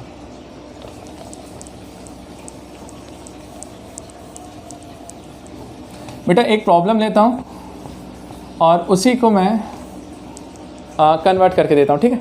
देखो, आप 6 पॉइंट ले लीजिए भले से, क्या कन्वर्जन देखते हैं अपन ना। कन्वर्जन कहाँ से देख रहा हूँ बेटा, मैं बोल रहा हूँ general form to any format, any format, ठीक। अब ध्यान से समझिए, general form to any format. अरे मैंने शॉर्ट में लिख दिया GF, ये अच्छा वाला है ना, यह वाला जनरल फॉर्म वाला है, गलत बातों पे नहीं ध्यान देना, ध्यान। इन सब चीज़ों के लिए बुढ़ापा है ना हमारे पास, देखें अभी तो पढ़ने के दिन है। सुनो ध्यान से, GF है, जनरल फॉर्म से किसी भी फॉर्मेट पे जाना है आपको, क्या करोगे बेटा, देखो ध्यान से। आप जब जनरल फॉर्म से किसी फॉर्मेट पे जा रहे हैं तो जनरल फॉर्म का इक्वेशन हम उठा लेते हैं। ध्यान से देखना बेटा, मैंने उठाया ax plus by plus c equal to 0, standard ही ले लिया, ठीक। सपोज कर पहला वाला फॉर्मेट में कन्वर्ट करना चाहता हूँ, किस में, मैं जनरल फॉर्म को कन्वर्ट करना चाहता हूँ स्लोप इंटरसेप्ट फॉर्म, ठीक है बेटा। शॉर्ट में लिख रहा हूँ स्लोप इंटरसेप्ट फॉर्म, बोल तो दिया मैंने। अब स्लोप इंटरसेप्ट फॉर्म में यदि तुम्हें कन्वर्ट करना, मेरा तरीका पकड़ लो बस, क्या, जिस फॉर्मेट में बदलना है ना, आप मन में वो इक्वेशन ले आया करो कि इक्वेशन क्या था sir, y equal to mx plus C. मैं अभी लिख दिया बट लिखना नहीं, अपने दिमाग में आ जाना चाहिए, sir y equal to mx plus C था। अब इस इक्वेशन को इस फॉर्मेट में कन्वर्ट करो, कैसे करोगे देखना ध्यान से। y equal to mx plus c, y इधर है, x और c इधर है, तो y को एक तरफ रखना और x और कांस्टेंट को एक तरफ लेके जाना। तो देख बेटा, y वाला टर्म ये रहा by, तो मैं इसको सिर्फ इस तरफ रखूँगा, पहला काम ये किया, और x और कांस्टेंट को उधर ले गया, तो माइनस ax माइनस सी, ठीक। अगला काम, अभी भी मेरा काम पूरा नहीं हुआ, y का कोफिशिएंट 1 बनाना है, तो y के साथ जो भी कांस्टेंट हो डिवाइड कर देना भाई। तो y equal to minus a by b into x, और ये हो जाएगा माइनस सी बाई बी, दोनों को डिवाइड किया। अब ये फॉर्मेट बना तुम्हारा क्या, y equal to minus a by b x plus minus c by b. अब देखो तो बन गया क्या, y इक्वल टू ये m के प्लेस पे आ गया mx प्लस सी। तो यहाँ से मैं इसको बोलूँगा कि भैया स्लोप, यदि कोई मुझे पूछेगा कि स्लोप बता, तो स्लोप की वैल्यू कितनी हो रही होगी, माइनस a बाई बी। और इंटरसेप्ट ऑन y एक्सेस होता था ना c, है ना, कांस्टेंट वाला जो होता था इंटरसेप्ट ऑन y एक्सेस, तो उसकी वैल्यू कितनी आ रही होगी, माइनस सी बाई बी। अब कोई भी इक्वेशन दे कन्वर्ट कर देना भैया, चलेगा। ये पहला फॉर्मेट बदला। दूसरा फॉर्मेट इसमें आता है बेटा, वो है इसी GF को बदलो किस में, इंटरसेप्ट फॉर्म में, IF इंटरसेप्ट फॉर्म, ठीक। अब इंटरसेप्ट फॉर्म में यदि तुम बदलने के लिए जा रहे हो तो मैं बोलूँगा इंटरसेप्ट फॉर्म का फॉर्मूला याद रख ले। इसका फॉर्मूला क्या होता था, x by a plus y by b equal to 1। मैंने लिख लिया शॉर्ट में अभी। चलो इक्वेशन लिखो जी एफ का, A X plus B Y plus C equal to 0। अब क्या करें यार, इस फॉर्मेट में लाना है। सोचना क्या है, एक्स और वाई वाले टर्म एक तरफ है, कांस्टेंट एक तरफ है, लिख लें। तो A X plus B Y को उधर रखा, कांस्टेंट को उधर पहुंचाया भाई। अभी भी मन नहीं भरा मेरा यार, इक्वल टू में 1 चाहिए। तो जो भी कांस्टेंट है पूरे को नीचे टपकाने का डिवाइड में। तो ये -6c को नीचे ले आओ, तो A X by minus C plus ये हो जाएगा B Y by minus C, ऐसा चलेगा। और इक्वल टू में क्या आया, 1 आ गया। और सुनो, अब मैं इसको लिखता हूँ x अपॉन, सोचना इसी चीज़ को मैं और अच्छे से लिख सकता हूँ। अभी भी मेरा मन नहीं भरा, क्यों नहीं भरा, क्योंकि ऊपर x का कोफिशिएंट 1 चाहिए, y का कोफिशिएंट 1 चाहिए। तो a को नीचे ला, तो मैं कैसे ले जाऊँगा, minus c by a plus y upon minus c by b equal to 1 बन गया। तो x upon minus c by a plus y upon minus c by b equal to 1, ये जो इक्वेशन निकल के आया ना, ये मेरा इंटरसेप्ट फॉर्म है। ठीक है, अब ये पूरा इस पैटर्न में कन्वर्ट हो चुका है। अब यदि कोई तुमसे पूछता यार बता इंटरसेप्ट ऑन एक्स एक्सिस क्या आएगा, तो आप बोलोगे x के अपॉन में जो आया वो तो माइनस सी बाई, और इंटरसेप्ट ऑन y एक्सिस पूछेगा तो minus c by b. Compare कर दिया, चले। तो इस तरीके से जा करके आप सीधे सीधे कंपेयर करके निकाल लो, कन्वर्ट कर सकते हो एक दूसरे फॉर्मेट में। ठीक, अब तीसरा वाला ज़्यादा इंपॉर्टेंट है, उसे ध्यान से समझ लीजिए। ठीक, वैसे बताओ मेरी बताना ज़रूरी था यार, जिन लोगों को एक्चुअल में बताया, मैं उन लोगों को टारगेट करके चल रहा हूँ अभी इसमें जो लगभग सब कुछ भूल चुके हैं, जिन्होंने शायद इस जीएफ का मतलब कुछ और समझ लिया था 11th-12th में। ध्यान से देखना।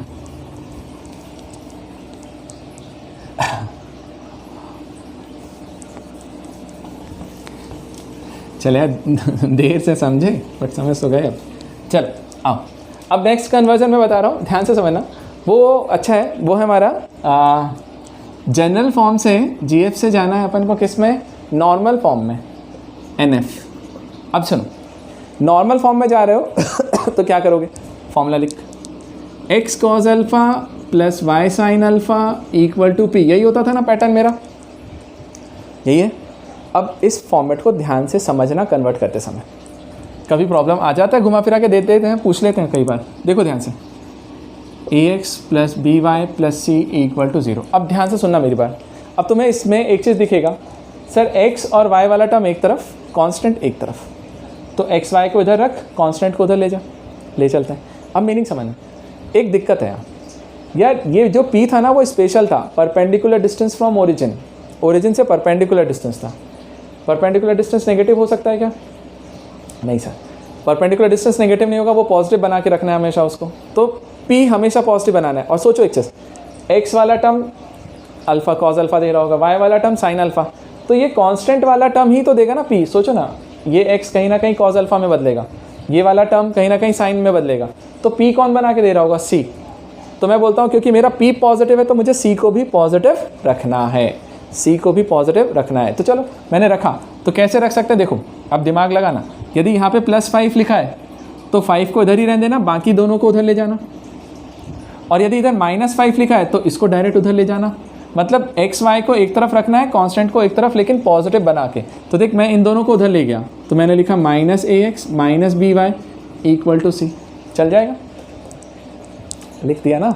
मैं एक क्वेश्चन करता हूँ, समझ में आ जाएगा।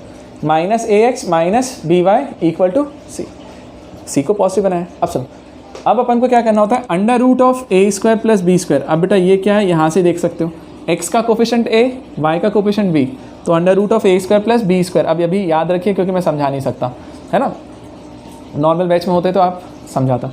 तो ax + by + c में बात करने जा रहे हैं, तो हम क्या कहते हैं, √(a² + b² से डिवाइड कर दो दोनों तरफ। तो मैंने डिवाइड किया, तो -ax by √(a² + b² minus B y by √(a² + b² equal to इधर से भी √(a² + b²। कर सकते हो ना, कर दिया। अब इसको पूरा इस तरीके से डिवाइड कर दिया करो। अब ध्यान रखना एक चीज़ कि अब x के साथ जो मिल रहा है ना, ये -a/√, बस बेटा ये हमारा cos अल्फ़ा होता है। एक्चुअल में हम एक ट्राइंगल बना करके निकालते हैं, बट अभी आप डायरेक्ट समझिए।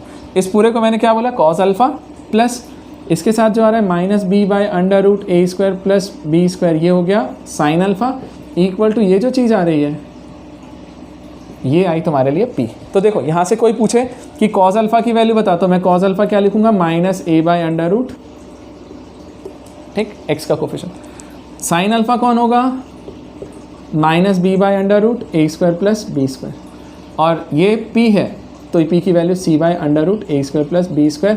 बट एक चीज़ ध्यान रखना, ये परपेंडिकुलर डिस्टेंस जरूर बता रहा है लेकिन सिर्फ और सिर्फ ओरिजिन से, बट इससे हम निकालने की ज़रूरत नहीं पड़ती इस परपेंडिकुलर डिस्टेंस के लिए, क्योंकि उसके लिए हमारे पास दूसरा फॉर्मूला है ना, हम उससे निकालेंगे। लेकिन अभी इसको समझ करके चलेगा। अब सुनो, अब मैं एक क्वेश्चन करके बताता हूँ जहाँ पे ध्यान से समझना कि क्या गलती होगी। जैसे मान लो बेटा मैंने बोला x - y -1 = 0, मैंने इक्वेशन दिया x - y -1 = 0 दिया, मैंने बोला बता अल्फ़ा और p क्या आएगा, है ना, फाइंड अल्फ़ा एंड p। अब समझ जाना है ना, तो मैं इसी फॉर्मेट से रिलेट करके बोल रहा हूँ। अब सुनो, इसको बदलना है तो मैंने क्या बोला, सबसे पहले कांस्टेंट को एक तरफ ले जाना है, एक्स वाई को एक तरफ रखना है, लेकिन ये सोचते हुए कि कांस्टेंट पॉजिटिव रहे, क्योंकि ये -1 है, इसको उधर ले जाएंगे तो ये 1 हो जाएगा। ये क्या बनेगा बेटा, x - y = 1 बना लिया। चलो अब मुझे क्या करना था, √a² + b², बता बेटा इसका कोफिशिएंट क्या था 1, तो 1 का स्क्वायर कितना आएगा 1, ऐसा ना लिख देता हूँ मैं, प्लस इसका कोफिशिएंट क्या है -1, तो -1 का स्क्वायर, तो एक्चुअल में ये वैल्यू कितनी हो गई √2, तो √2 से दोनों तरफ डिवाइड करना, तो इधर डिवाइड करेंगे तो 1/√2x -1/√2y = 1/√2, ठीक। अब कंपेयर कर लेना सीधे, तो x के साथ जो है वो cos अल्फ़ा देगा। चलो cos अल्फ़ा = 1/√2, साइन अल्फ़ा -1/√2 और p की वैल्यू 1/√2, ठीक है। अब सुनो, अब उसने मुझसे पूछा अल्फ़ा बता, p तो बता दिया, अल्फ़ा बताने में अब मैं बता रहा हूँ यहाँ गलत कर जाता है बच्चा। वो क्या करता है, cos अल्फ़ा देखा तो यहाँ से सीधे बोलेगा अल्फ़ा = 45 डिग्री पे होता है 1/√2। बट एक चीज़ मिस कर जाते हो बेटा, सिर्फ इस पे को देख करके बोलोगे तो गलत हो जाओगे, आपको साइन भी देखना है। क्या साइन अल्फ़ा तो सेम ही है, यदि इसको तुम 45 बोलते हो तो क्या साइन 45 -1/√2 होगा, नहीं होगा, समझ में, मतलब आप गलत हो गए ना। तो कौन सा एंगल है, क्या सोचना है, सबसे पहले ये सोचो, आप एंगल निकालने से पहले ये सोचो कि कौन सा एंगल ऐसा है, कौन सा क्वाड्रेंट ऐसा है जहाँ पर कॉस पॉजिटिव है और साइन नेगेटिव है। तो कॉस पॉजिटिव और साइन नेगेटिव 4th क्वाड्रेंट में होता है, ऑल सिल्वर टी कप्स, है ना। तो कॉस पॉजिटिव साइन नेगेटिव, तो cos positive sine negative 4th quadrant, तो इसको आंसर आपको लिखना पड़ेगा 4th क्वाड्रेंट का। तो 4th क्वाड्रेंट का है तो एंगल बोलोगे या तो 315 डिग्री या फिर इसी चीज़ को लिख सकते हो -45 डिग्री, चलेगा। -45 या -π/4 लिख लो, 3π/4 जो भी लिखना है चलेगा, 7π/4 हो जाएगा।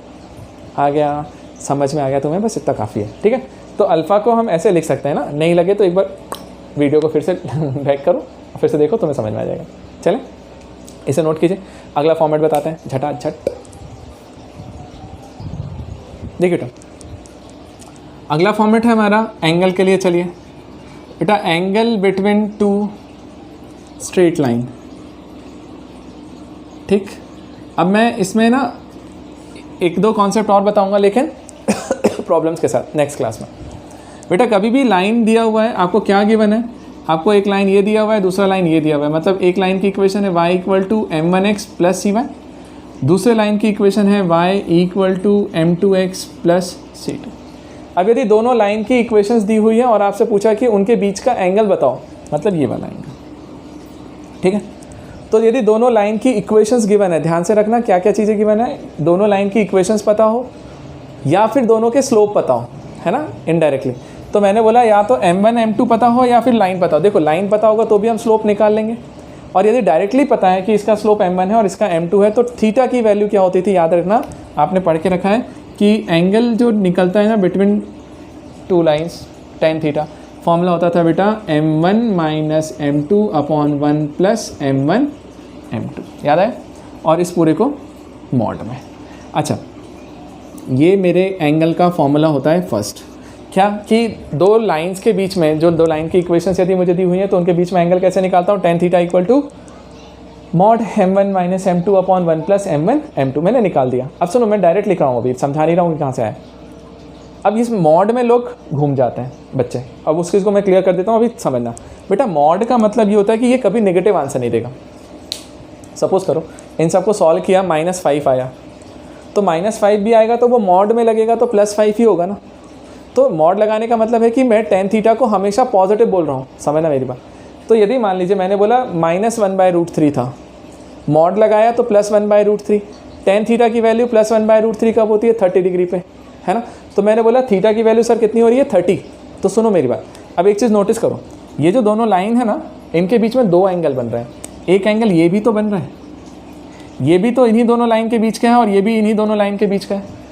बट बेटा यदि मैं यहाँ पे बोल रहा हूँ ना कि ये हमेशा पॉजिटिव वैल्यू देगा, तो फर्स्ट क्वाड्रेंट में टेन थीटा पॉजिटिव होता है, याद है, ऑल फंक्शंस आर पॉजिटिव। तो टेन थीटा पॉजिटिव होता है, मतलब ये यदि पॉजिटिव दे रहा है हमेशा, मतलब वो हमेशा कौन सा एंगल बता रहा होगा? Acute angle. तो यदि मॉड के साथ वो निकाल रहे हो, पॉजिटिव वैल्यू के साथ निकाल रहे हो, तो वो हमेशा एक्यूट एंगल बताएगा। तो उसने ये बताया होगा कि ये 30 डिग्री है थीटा, तो ये वाला कितना हो जाएगा? ये ऑप्टिव्स निकालना है तो कितना हो जाएगा? 150, 180 माइनस 30 कर देना, ठीक है। तो मॉड से हमेशा हम एक्यूट निकाल लेते हैं, फिर यदि लगेगा ऑप्टिव्स बताने का तो 180 माइनस कर देना, आंसर आ जाएगा। क्लियर? चलो, ये मैंने डाउट क्लियर किया आपका मॉड का फंडा। दूसरी चीज़, अब इसमें केसेस थे और बड़े स्पेशल वाले केसेस होते हैं भाई, बड़े स्पेशल वाले मैं अच्छे से लिखूंगा। क्या दूसरा केस ये था, इफ़ लाइन्स आर पैरेलल। अब ध्यान से समझना बेटा, यदि दोनों लाइन पैरेलल हैं, दोनों लाइन्स पैरेलल हैं, तो हम क्या बोलेंगे? लाइन्स कैसी बनेंगी भाई? एक लाइन ये, दूसरी लाइन ये। तो उस कंडीशन में थीटा की वैल्यू कितनी हो रही होगी? 0, थीटा 0। अब मैं यहाँ पे लिखता हूँ, थीटा यदि 0 है तो tan 0 हो जाएगा। मैं यहीं कहीं बेटा लिखूंगा नहीं, अब समझ लेना, tan 0, थीटा की वैल्यू 0 रखो, tan 0 0 हो जाएगा। ये 1 + m1 m2 ना इधर पहुँच जाएगा, तो 0 × 1 + m1 m2 तो गया, 0 हो गया। बचा सिर्फ कितना? m1 - m2। तो m1 - m2 = 0, तो m2 को इधर पहुँचाने का, तो m1 = m2।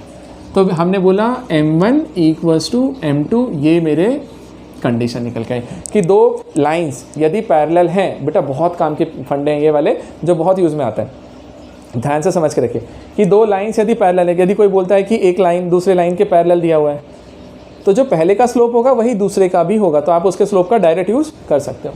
तो मैंने बोला m1 = m2 कर दिया, और मैंने बोला कि दोनों पैरेलल हैं, ठीक है। तो पैरेलल लाइन का स्लोप सेम होता है, एक खंडा ये, दूसरा इसी में देखो एक चीज़, कभी यदि आपसे मैंने बोला, ये बड़े काम की चीज़ है यार, मैं डायरेक्ट ही लिखूंगा और हम इसी पैटर्न पे जाएंगे हमेशा। ये फॉर्मूला बहुत यूज़ करूंगा मैं, है ना, ध्यान से समझिए। एक लाइन गिवन है और मैंने आपसे बोला यार इसके पैरेलल लाइन की इक्वेशन बताओ, ये लाइन पैरेलल है इसके, ठीक है। मैं बोल दे रहा हूँ, आप समझ के नोट्स में बना लीजिएगा अपने। इस लाइन के पैरेलल लाइन की इक्वेशन यदि आपको निकालनी है, ax + by + c = 0 दे दिया, तो एक तरीका है कि हम पहले स्लोप निकालें फिर सोचें क्या। मैं आपको सीधा बोल रहा हूँ, पहले भी बोल चुका हूँ कि पैरेलल लाइन से यदि इसके पैरेलल, तो x और y वाला सेम होता है पार्ट, कोई चेंज नहीं आता। तो इसकी इक्वेशन हो जाएगी बेटा ax + by। देखो x और y एज इट इज़ उठा लो, ax + by, कांस्टेंट को बदल देना, जहाँ c लिखा है उसकी जगह पे क्या लिख देना? एक लैम्डा = 0। तो हमने लिखा ax + by + लैम्डा = 0 जो होगा ना, वो इसका इक्वेशन होगा। अब तुमने दिमाग में आएगा सर लैम्डा कैसे निकालें? तो बेटा लैम्डा निकालने के लिए प्रॉब्लम में कुछ ना कुछ कंडीशंस दी होंगी, उस कंडीशन को लगाएंगे, वहाँ से लैम्डा निकाल के ले आएंगे। समझ में आया? अब कैसे निकालेंगे वो सब हम प्रॉब्लम्स में देखेंगे, कुछ तो छोड़ें आगे के लिए, ठीक है। सुनो, तो ax + by + लैम्डा, मतलब x y को एज इट इज़ यूज़ करना, प्लस लैम्डा = 0। जैसे मान लो मैं कोई इक्वेशन लिख दूँ कि 2x + 3y - 5 = 0, इसके पैरेलल लिखना है तो मैं बोलूँगा x y as it is लिख, तो 2x + 3y वही रहेगा, कॉन्स्टेंट हटाया, प्लस लैम्डा = 0, ये सीधे पैरेलल लाइन की इक्वेशन। अब जो कंडीशन दी होगी उसको लगाएंगे और लैम्डा निकाल लाएंगे, ठीक है, चलेगा। अब बाद में समझेंगे वो। ये हमने फर्स्ट केस देखा। अगला देखो, इसी में थर्ड वाला केस हमारा क्या है? इफ़ लाइन्स आर परपेंडिकुलर, ठीक। सोचो बेटा, यदि दोनों लाइन्स परपेंडिकुलर दी हुई हैं ऐसी, तो उस कंडीशन में क्या होगा? तो हम बोलेंगे सर थीटा = 90 डिग्री। ये कंडीशन भी बहुत यूज़ में आता है, सुनो ध्यान। अब थीटा 90 करोगे तो tan 90 की वैल्यू कितनी होती है? इन्फिनिटी। ध्यान रखिएगा, ये tan 90 इनफाइनाइट है। इनफाइनाइट का मतलब क्या होता है? 1/0, है ना। अब सोचो, है ना, अब ये 0 किधर जाएगा बेटा? ये 1/0 लिखूंगा तो ये 0 इधर जाके इसको m1 - m2 को 0 कर देगा इधर, और ये इधर मल्टीप्लाई होगा 1 से, तो 1 + m1 m2, तो निकलेगा 1 + m1 m2 = 0, तो m1 m2 = -1। तो मेरे लिए कंडीशन निकल के आई, आपने पढ़ा भी हुआ है, m1 m2 = -1 कि दो लाइंस यदि परपेंडिकुलर हैं तो उनके स्लोप का प्रोडक्ट हमेशा -1 आएगा। ये कंडीशन बहुत यूज़ में आती है, ठीक है। तो हमने बोला m1 m2 इक्वल टू -1। अब देखो इसी तरीके से मैं इसका भी एक इक्वेशन बता दे रहा हूँ जो आपको बताया था। देखो ध्यान से, यदि मान लीजिए ये लाइन दिया हुआ है, इस लाइन की इक्वेशन मैंने आपसे बोली ax + by + c equal to 0। बेटा इस लाइन की इक्वेशन मैंने आपको दी है। अब मैंने आपसे बोला भाई बता मुझे इसके पैरेलल एक लाइन लिख रहा हूँ, ये मुझे बताओ इसकी इक्वेशन क्या होगी, इस लाइन की, सॉरी इसके परपेंडिकुलर लाइन की, ठीक है। तो इसके परपेंडिकुलर लाइन की इक्वेशन कैसे लिखना है मालूम? देखो कुछ नहीं, जो x और y के कोफिशिएंट्स है ना उनको आपस में इंटरचेंज करने का। देख बेटा y का कोफिशिएंट अभी कौन है? b, तो उसको x का बना दे। x का कोफिशिएंट कौन है? y, a, तो वो y का बन जाएगा। तो देख इसके कोफिशिएंट इधर इंटरचेंज होगा, ये इधर और ये वाला इधर गया, तो देखो क्या बनेगा इक्वेशन, bx ये बन जाएगा ay, राइट बेटा। देखो इनके कोफिशिएंट बदले, बस b को x के पास ले आया, a को y के पास लाया, ठीक। अच्छा इधर साइन क्या था? प्लस, तो इसका साइन बदलना है, उधर प्लस है तो इधर माइनस लगा, यदि इधर माइनस होता तो इधर प्लस, और कांस्टेंट को हटाओ उसको लिख दो प्लस लैम्डा इक्वल टू 0। ये इसका इक्वेशन होगा डायरेक्ट, ठीक है। तो कभी भी यदि मेरे को एक लाइन दी हुई है ax + by + c equal to 0, तो मैं उसके परपेंडिकुलर लाइन की इक्वेशन कैसे लिखूंगा? bx - ay + lambda equal to 0। सिर्फ कोफिशिएंट्स को इधर उधर करो, बीच का साइन बदलो। जैसे एक एग्जांपल के लिए देख लो, मान लीजिए मैंने लिखा 2x - 3y - 5 इक्वल टू 0, तो कुछ नहीं करना, ये कांस्टेंट इधर, ये वाला इधर, तो 3x ये हो जाएगा 2y, फिर बीच का साइन देख माइनस है तो प्लस चेंज कर दिया, और plus lambda equal to 0। Yes चलेगा। तो ये परपेंडिकुलर लाइन की इक्वेशन हो गई। अब बात आती है सर इसमें लैम्डा कैसे निकालेंगे, बता देंगे कंडीशन से, ठीक है। चल ठीक, इसको नोट कर, इसको नोट किया। इसके बाद में देखो अगला फॉर्मेट,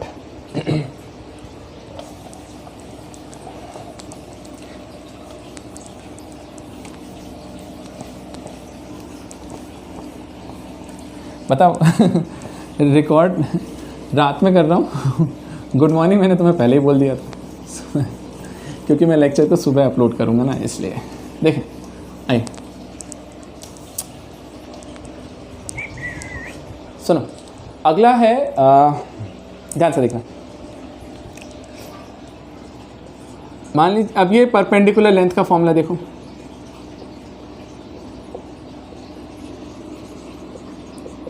बेटा परपेंडिकुलर लेंथ का फॉर्मूला क्या है, ठीक है।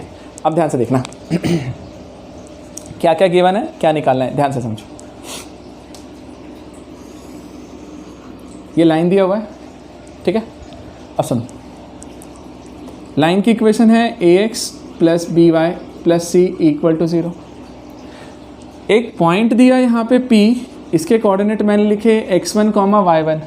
इससे एक परपेंडिकुलर इस पे ड्रॉ करूँ, तो मैंने बोला Pn, आपको ये Pn के लेंथ बतानी है, Pn लेंथ। समझ में आया बेटा? आपको क्या बताना है यहाँ से? Pn लेंथ, ठीक है। तो सबसे पहला परपेंडिकुलर लेंथ निकालने का फॉर्मूला। अब देखो बेटा, अब मैं मेथड पे नहीं जा रहा हूँ, ठीक। मैं मेथड तुम्हें समझा देता हूँ ओरली, आप समझ लो, बाकी मैं करवाऊँगा नहीं। ध्यान से देखना। अच्छा हाँ, एक चीज़ बताना भूल गया यार, मैं ऐसे ही बोल देता हूँ, आप ध्यान से नोट कर लीजिएगा। दो लाइन का इंटरसेक्शन पॉइंट कैसे निकालते हो? जो दोनों लाइन है उसकी इक्वेशन को सॉल्व कर लेना। किस मेथड से? एलिमिनेशन से, सब्स्टिट्यूशन से, क्रॉस मल्टीप्लिकेशन से, किसी से भी सॉल्व कर लो।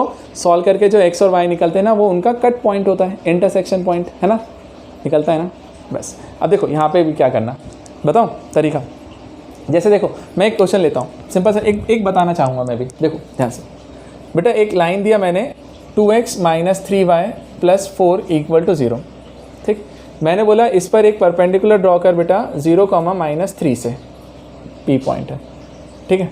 सुनना ध्यान से, समझना कितना फास्ट करूँगा। अब इससे मैंने परपेंडिकुलर लेंथ निकालना था, मैंने बोला ये n हो गया, ये Pn हो गया, राइट बेटा। चलिए अब Pn निकालना है तो कैसे करना है? सबसे पहले काम क्या करो, देखो इस लाइन की इक्वेशन तो पता है। यदि मैं Pn की इक्वेशन लिख दूं तो उन दोनों का कट पॉइंट करूंगा तो ये n निकल के आएगा। तो मैंने Pn की इक्वेशन लिखना पसंद किया। कैसे करूं? सुनो, क्या इस लाइन के परपेंडिकुलर है? हाँ। तो कैसी इक्वेशन होती बता? कांस्टेंट को अदला बदली करके साइन चेंज, तो ये बन जाएगा 3x प्लस 2y बदल दिया प्लस लैम्डा इक्वल टू 0। अब तुमको समझ में आएगा कि लैम्डा कैसे निकालना है, कैसे सोच। तो ये लाइन किसी पॉइंट से पास हो रहा है, हाँ 0,-3 से। अब 0,-3 से पास हो रहा है तो उसकी इक्वेशन को सेटिस्फाई करेगा। तो इस लाइन में सेटिस्फाई करवा दिया। रखो x के प्लेस पे 0 रखोगे तो 0 हो जाएगा, y के प्लेस पे -3 तो -6 प्लस लैम्डा इक्वल टू 0। तो लैम्डा की वैल्यू 6 आ गई। इसे इस इक्वेशन में रख दो। ठीक, तो देखो मेरे पास इक्वेशन क्या निकल के आएगी, इसकी देखना ध्यान से। 3x plus 2y plus 6 equal to 0। आगे अब ये एक इक्वेशन है, ये दूसरा इक्वेशन। ठीक, अब ये इक्वेशन सोचो, ये एक लाइन है, ये दूसरी लाइन है, उन दोनों का कट पॉइंट है ये n कैसे निकलेगा n, सोचो कैसे आएगा n, उनके इंटरसेक्शन पॉइंट्स है। तो इंटरसेक्शन पॉइंट कैसे निकालना बेटा दो लाइन का, उनको सॉल्व करके। मैं सीधे लिखता हूँ, सॉल्व कर रहा हूँ। इसको मैंने लिखा 3x plus 2y plus 6 equal to 0। ये मैंने लिखा 2x minus 3y plus 4 equal to 0। तो मैं क्रॉस मल्टीप्लिकेशन लगाता हूँ x अपॉन में। अब आप लोग ये खुद से करिए, इसको मैं समझा नहीं रहा। इसको हाइट किया, अपन मल्टीप्लाई करते हैं तो 8 प्लस 24 तो 32 हो जाएगा। y के अपॉन में आ जाएगा बेटा, ये हो जाएगा 12 माइनस 12, और ये बाप रे 0 हो गया ये तो। ठीक है, y के अपॉन में 12 माइनस 12 0 हो जाएगा, और 1 के अपॉन में आएगा बेटा यहाँ से -9 और -4 -13।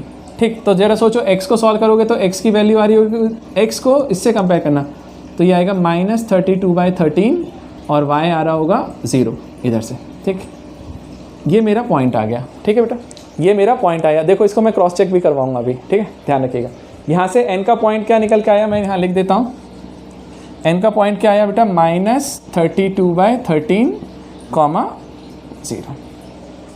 आगे चलो, ये n आ गया बेटा। इस n को बोलते क्या है, फुट ऑफ परपेंडिकुलर।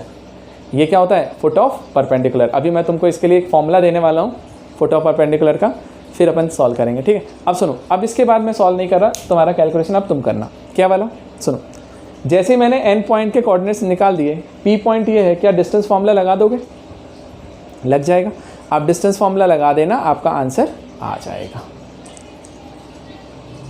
क्लियर है, थक गया यार मैं। हाँ, समझ में कि इनके बीच में डिस्टेंस फार्मूला लगा देना, आपका आंसर आ जाएगा। अब जरा देखो ध्यान से, मैं जो यहाँ समझाना चाह रहा हूँ वो देखो ध्यान से। मैंने आपको आंसर निकाल के दे दिया, उसको रख भी दिया। अब देखो मैं फॉर्मूला लिखता हूँ यहाँ पे, ध्यान देना।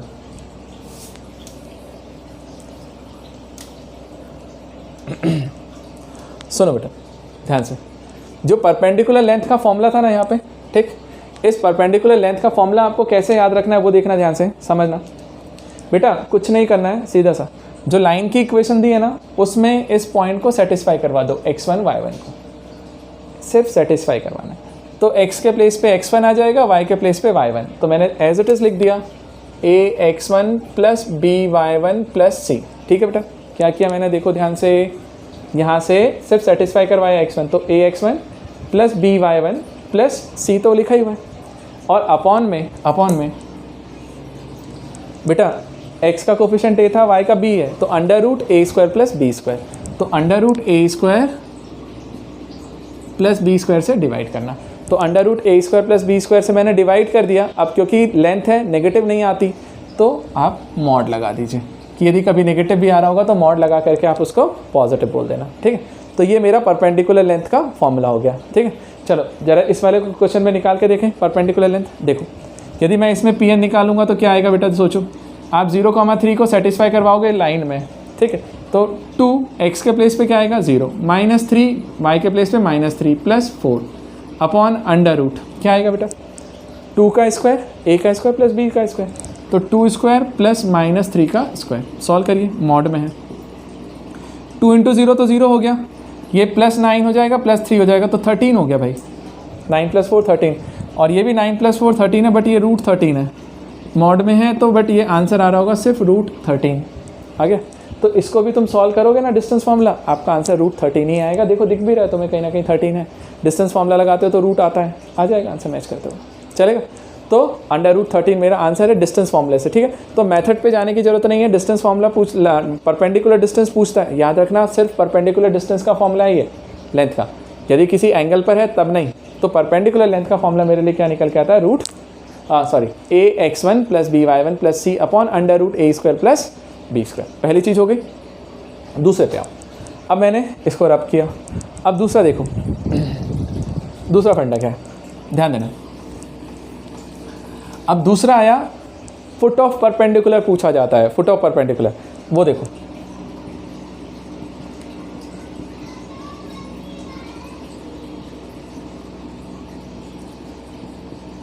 समय ना बेटा ये तीनों पे क्वेश्चंस रहते हैं, आपको मिलेंगे। एक 3 चीज़ें पूछी जाती हैं, एक परपेंडिकुलर डिस्टेंस, परपेंडिकुलर लेंथ, एक उसका फुट ऑफ परपेंडिकुलर, एक उसका इमेज। ठीक है, चलो देखो ध्यान से।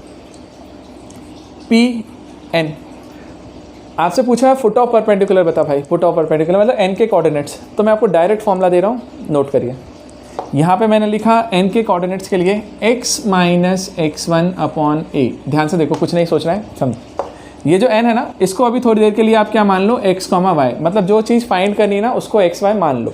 तो पहली बार में मैंने n को x, y माना, निकालना है। अब याद भी करवा देता हूँ, ध्यान से सुनो बेटा। इस x में से ऊपर वाले का x माइनस करा, तो x माइनस x1 अपॉन में लाइन की इक्वेशन में से a उठा लो, x का कोफिशिएंट। तो x minus x1 upon a equal to, अगली बार y की बारी आई तो इस y में से इसके y को माइनस किया, तो y माइनस y1 अपॉन क्या, y का कोफिशिएंट उठाओ b, ये आ गया। इक्वल टू में, अब इक्वल टू में क्या करना मालूम है, इस x1 y1 से इस पे परपेंडिकुलर लेंथ निकाला था ना, उसका फॉर्मूला लिखे। कैसे, इसको सेटिस्फाई करवाया तो क्या आएगा देखो, ax1 plus by1 plus c, ये तो वही होता था, सेटिस्फाई करवाया। अपॉन में आता था under root a square plus b square, ऐसा आता था, राइट, आ रहा था ना। बस अब इसमें थोड़ा सा अपनी भावनाओं पे कंट्रोल रखना, भावनाओं में बहना मत। यहाँ पर under root a square plus b square आता है परपेंडिकुलर लेंथ में, बट इस वाले फॉर्मूले में रूट में नहीं आता, तो ये रूट हटाने का। ठीक है, तो इसको हटा दिया तो क्या बन गया, a square plus b square. ठीक है, तो a square plus b square करके मैंने निकाला, आंसर आ जाएगा। अब क्या करेंगे देखो ध्यान से बेटा, x1 हो गया, y1 हो गया, a b हो गए, c हो गए, सब नंबर्स हैं, कॉन्स्टेंट्स, सब कॉन्स्टेंट्स हैं। तो फिर क्या करेंगे, यदि ये सारे कांस्टेंट है तो क्या करना मालूम, एक ये x वाला पार्ट बनेगा, एक y वाला, और एक ये तो पूरा नंबर में ही बनेगा। तो एक बार x को इससे कंपेयर करना, फर्स्ट को थर्ड से, तो x निकल के आएगा। सेकेंड बार y को थर्ड से कंपेयर करना तो y निकलेगा। जरा मैं करके बताऊँ, देखो इसी लाइन में अपन अप्लाई करते हैं। करें, क्या लिखेंगे, x को मानना x माइनस x1 की वैल्यू कितनी थी 0, अपॉन में a, x का coefficient 2, equal to y minus y1, y इसका, अरे इसको xy मान लिया था, तो y में से ये y1 को माइनस करना है, तो माइनस माइनस प्लस 3 हो जाएगा, अपॉन में y का कोफिशिएंट -3 विथ साइन लिखना है। फिर इसको सेटिस्फाई करवा दो, इसमें तो ज़रा सोचो, 0 रखेंगे तो ये तो 0 हो गया, ये +9 + 4 13 हो जाएगा, है ना। और अपॉन में अंडर रूट 13 आता है, बट रूट नहीं आएगा, यहाँ पे हम क्या लिखेंगे 13 ही ना, अरे under root 2 square plus -3 square, तो वो रूट 13 आएगा, बट रूट नहीं लिखते ना हम यहाँ पे, तो सिर्फ हमने 13 लिखा। इन दोनों को कैंसिल किया, हाँ एक सेकंड रुकना ना, मैं शायद गलत ना हूँ, इसमें माइनस लगेगा, अपन चेक कर लेते हैं ना, आंसर से मैच हो जाएगा। देखो ध्यान से बेटा, एक चीज़ ध्यान रखिएगा, इसमें माइनस लगाएगा, है ना, तो इसको लिखने के बाद यहाँ पे माइनस जरूर लगाना, इसमें भी माइनस आएगा और यहाँ भी माइनस। तो एक्चुअल में इसको सॉल्व किया तो कितना आ गया, जरा देखो तो, ये बना x/2, ये बना y+3 अपॉन -3 इक्वल टू ये बना -1। बेटा इसको कंपेयर कर, उधर लेकर के जा, हाँ कुछ गलत किया अपन ने, ओहो एक सेकेंड, सुना एक बात, अब मेरा दिमाग जवाब दे चुका है ना, 12 बजने आ गए यार, सुनो ध्यान से। ठीक है, अब मेरा या तो यहाँ पे कैलकुलेशन मिस्टेक हुआ है ना कैलकुलेशन में, या फिर मैं यहाँ पे कुछ गलत कर रहा हूँ। ठीक है, तो अब इस चीज़ को मैं यहीं छोड़ रहा हूँ, आप इसको कंप्लीट कर लेना, आपसे बन जाएगा, है ना। सिर्फ देखो तरीका, जैसे यहाँ से ये चीज़ आई, ये इसके आई, ये इसके इक्वल आई, इसको इसके इक्वल कर लेना, इसको इसके इक्वल कर लेना। आप दोनों को सॉल्व करेंगे तो x और y निकल के आएगा, और वही आएगा जो आंसर यहाँ से आ रहा था, वही यहाँ से भी आएगा। तो एक बार देख लेना बेटा, मेरा कैलकुलेशन मिस्टेक या तो उधर हो गया होगा या इधर रहा होगा, है ना। अच्छा देखो, मैं ना पॉज लेकर के नहीं करता, मैं थ्रू आउट करवाता हूँ, तो हो सकता है कि मेरा कैलकुलेशन मिस्टेक रहा हो कुछ, है ना, तो इतना कंसीडर करना यार, ठीक है। मैं आपको बिल्कुल वो ऑनलाइन जैसा रिकॉर्डेड करके नहीं कर रहा हूँ, ठीक चलेगा। ये हो गया। अब एक लास्ट फॉर्मूला है, बस उसको खत्म करवा दो क्योंकि इससे साथ ही हो तो ख़त्म हो जाएगा। देखो ध्यान से, लास्ट फॉर्मूला क्या है, इमेज है ना। इमेज का देखो बेटा, जितनी डिस्टेंस इस पी पॉइंट का इस लाइन पर वो बोलता है इमेज निकाल, इमेज। तो बेटा इस लाइन से ये पी पॉइंट जितनी डिस्टेंस पर है उतनी ही डिस्टेंस पे नीचे उसका इमेज बनेगा, लाइन मिरर, ठीक। ये इमेज है आई और इसको हमने क्या बोल दिया, इमेज। अब सुनो, इमेज निकालना है ना। अब इमेज को x, y बोल दो कोऑर्डिनेट। तो इमेज को मैंने एक्स वाई बोला, अब इसे एक्स वाई बोला तो इसको भूल जाओ, ठीक। अब ये एक्स वाई है, तो अब इसका डायरेक्ट फॉर्मूला लिखो क्या। अच्छा वैसे देखो एक चीज़, यदि तुम्हें ये पॉइंट पता था, ये फुट ऑफ परपेंडिकुलर निकाल लिया, तो मिड पॉइंट थ्योरम लगा करके ये निकाल सकते हो, है ना। बट यदि डायरेक्टली वो इमेज ही पूछता है तो फुट ऑफ परपेंडिकुलर क्यों निकालो। तो मैं डायरेक्ट लिखता हूँ ना आई का, ठीक है। तो देखो इमेज के कोऑर्डिनेट देखिएगा, मैं आपको लिख के देता हूँ, कुछ नहीं चेंज करना है, एज इट इज़ यही। x लिया, इसमें से x1 को माइनस किया, तो x माइनस x1 अपॉन में x का कोफिशिएंट, y माइनस y1, ठीक है। y में से y1 माइनस किया अपॉन में b, सेम बेटा वही चीज़। इक्वल टू में क्या लिखता था, minus ax1 plus by1 plus c upon a square plus b square. पूरा लिखा ना, ये फुट ऑफ परपेंडिकुलर जो था वही तो लिख दिया, सिर्फ 2 से मल्टीप्लाई कर देना। यदि आप इसको 2 से मल्टीप्लाई करके सॉल्व करेंगे तो जो x और y निकल के आएंगे ना बेटा, x और y की जो वैल्यूज़ आएंगी वो मेरे लिए फुट ऑफ परपेंडिकुलर नहीं है, वो इमेज है, ठीक। तो इसको फर्स्ट को थर्ड से कंपेयर करना तो x मिलेगा, सेकंड को थर्ड से कंपेयर करना तो y मिलेगा और इमेज आ जाएगा। क्लियर है बेटा, चलेगा। तो इस तरीके से जा करके आप सिंपल प्रॉब्लम्स को सॉल्व कर लीजिए। अपन कल से प्रॉब्लम्स पे जाएंगे ना, तो मैं बाकायदा इसके प्रॉब्लम्स भी करवाऊँगा, तो वहाँ पर अपन लगाएंगे ना, डायरेक्ट चेक करेंगे, ठीक है। चले भाई, ठीक है, चलिए आराम करिए, मतलब आप आराम मत करो, आप पढ़ाई करो। और टेलीग्राम वाली लिंक आपके पास है, उस पर चले जाना, वहाँ पे आपको नोट्स मिल जाएंगे, क्वेश्चंस मिल जाएंगे, करते रहो, डाउट्स निकालो, पूछोगे तभी तो अपन लाइव क्लास में संडे आएंगे, अदरवाइज़ नहीं आएंगे, ठीक है। तो उसके डाउट्स निकालो, ठीक है।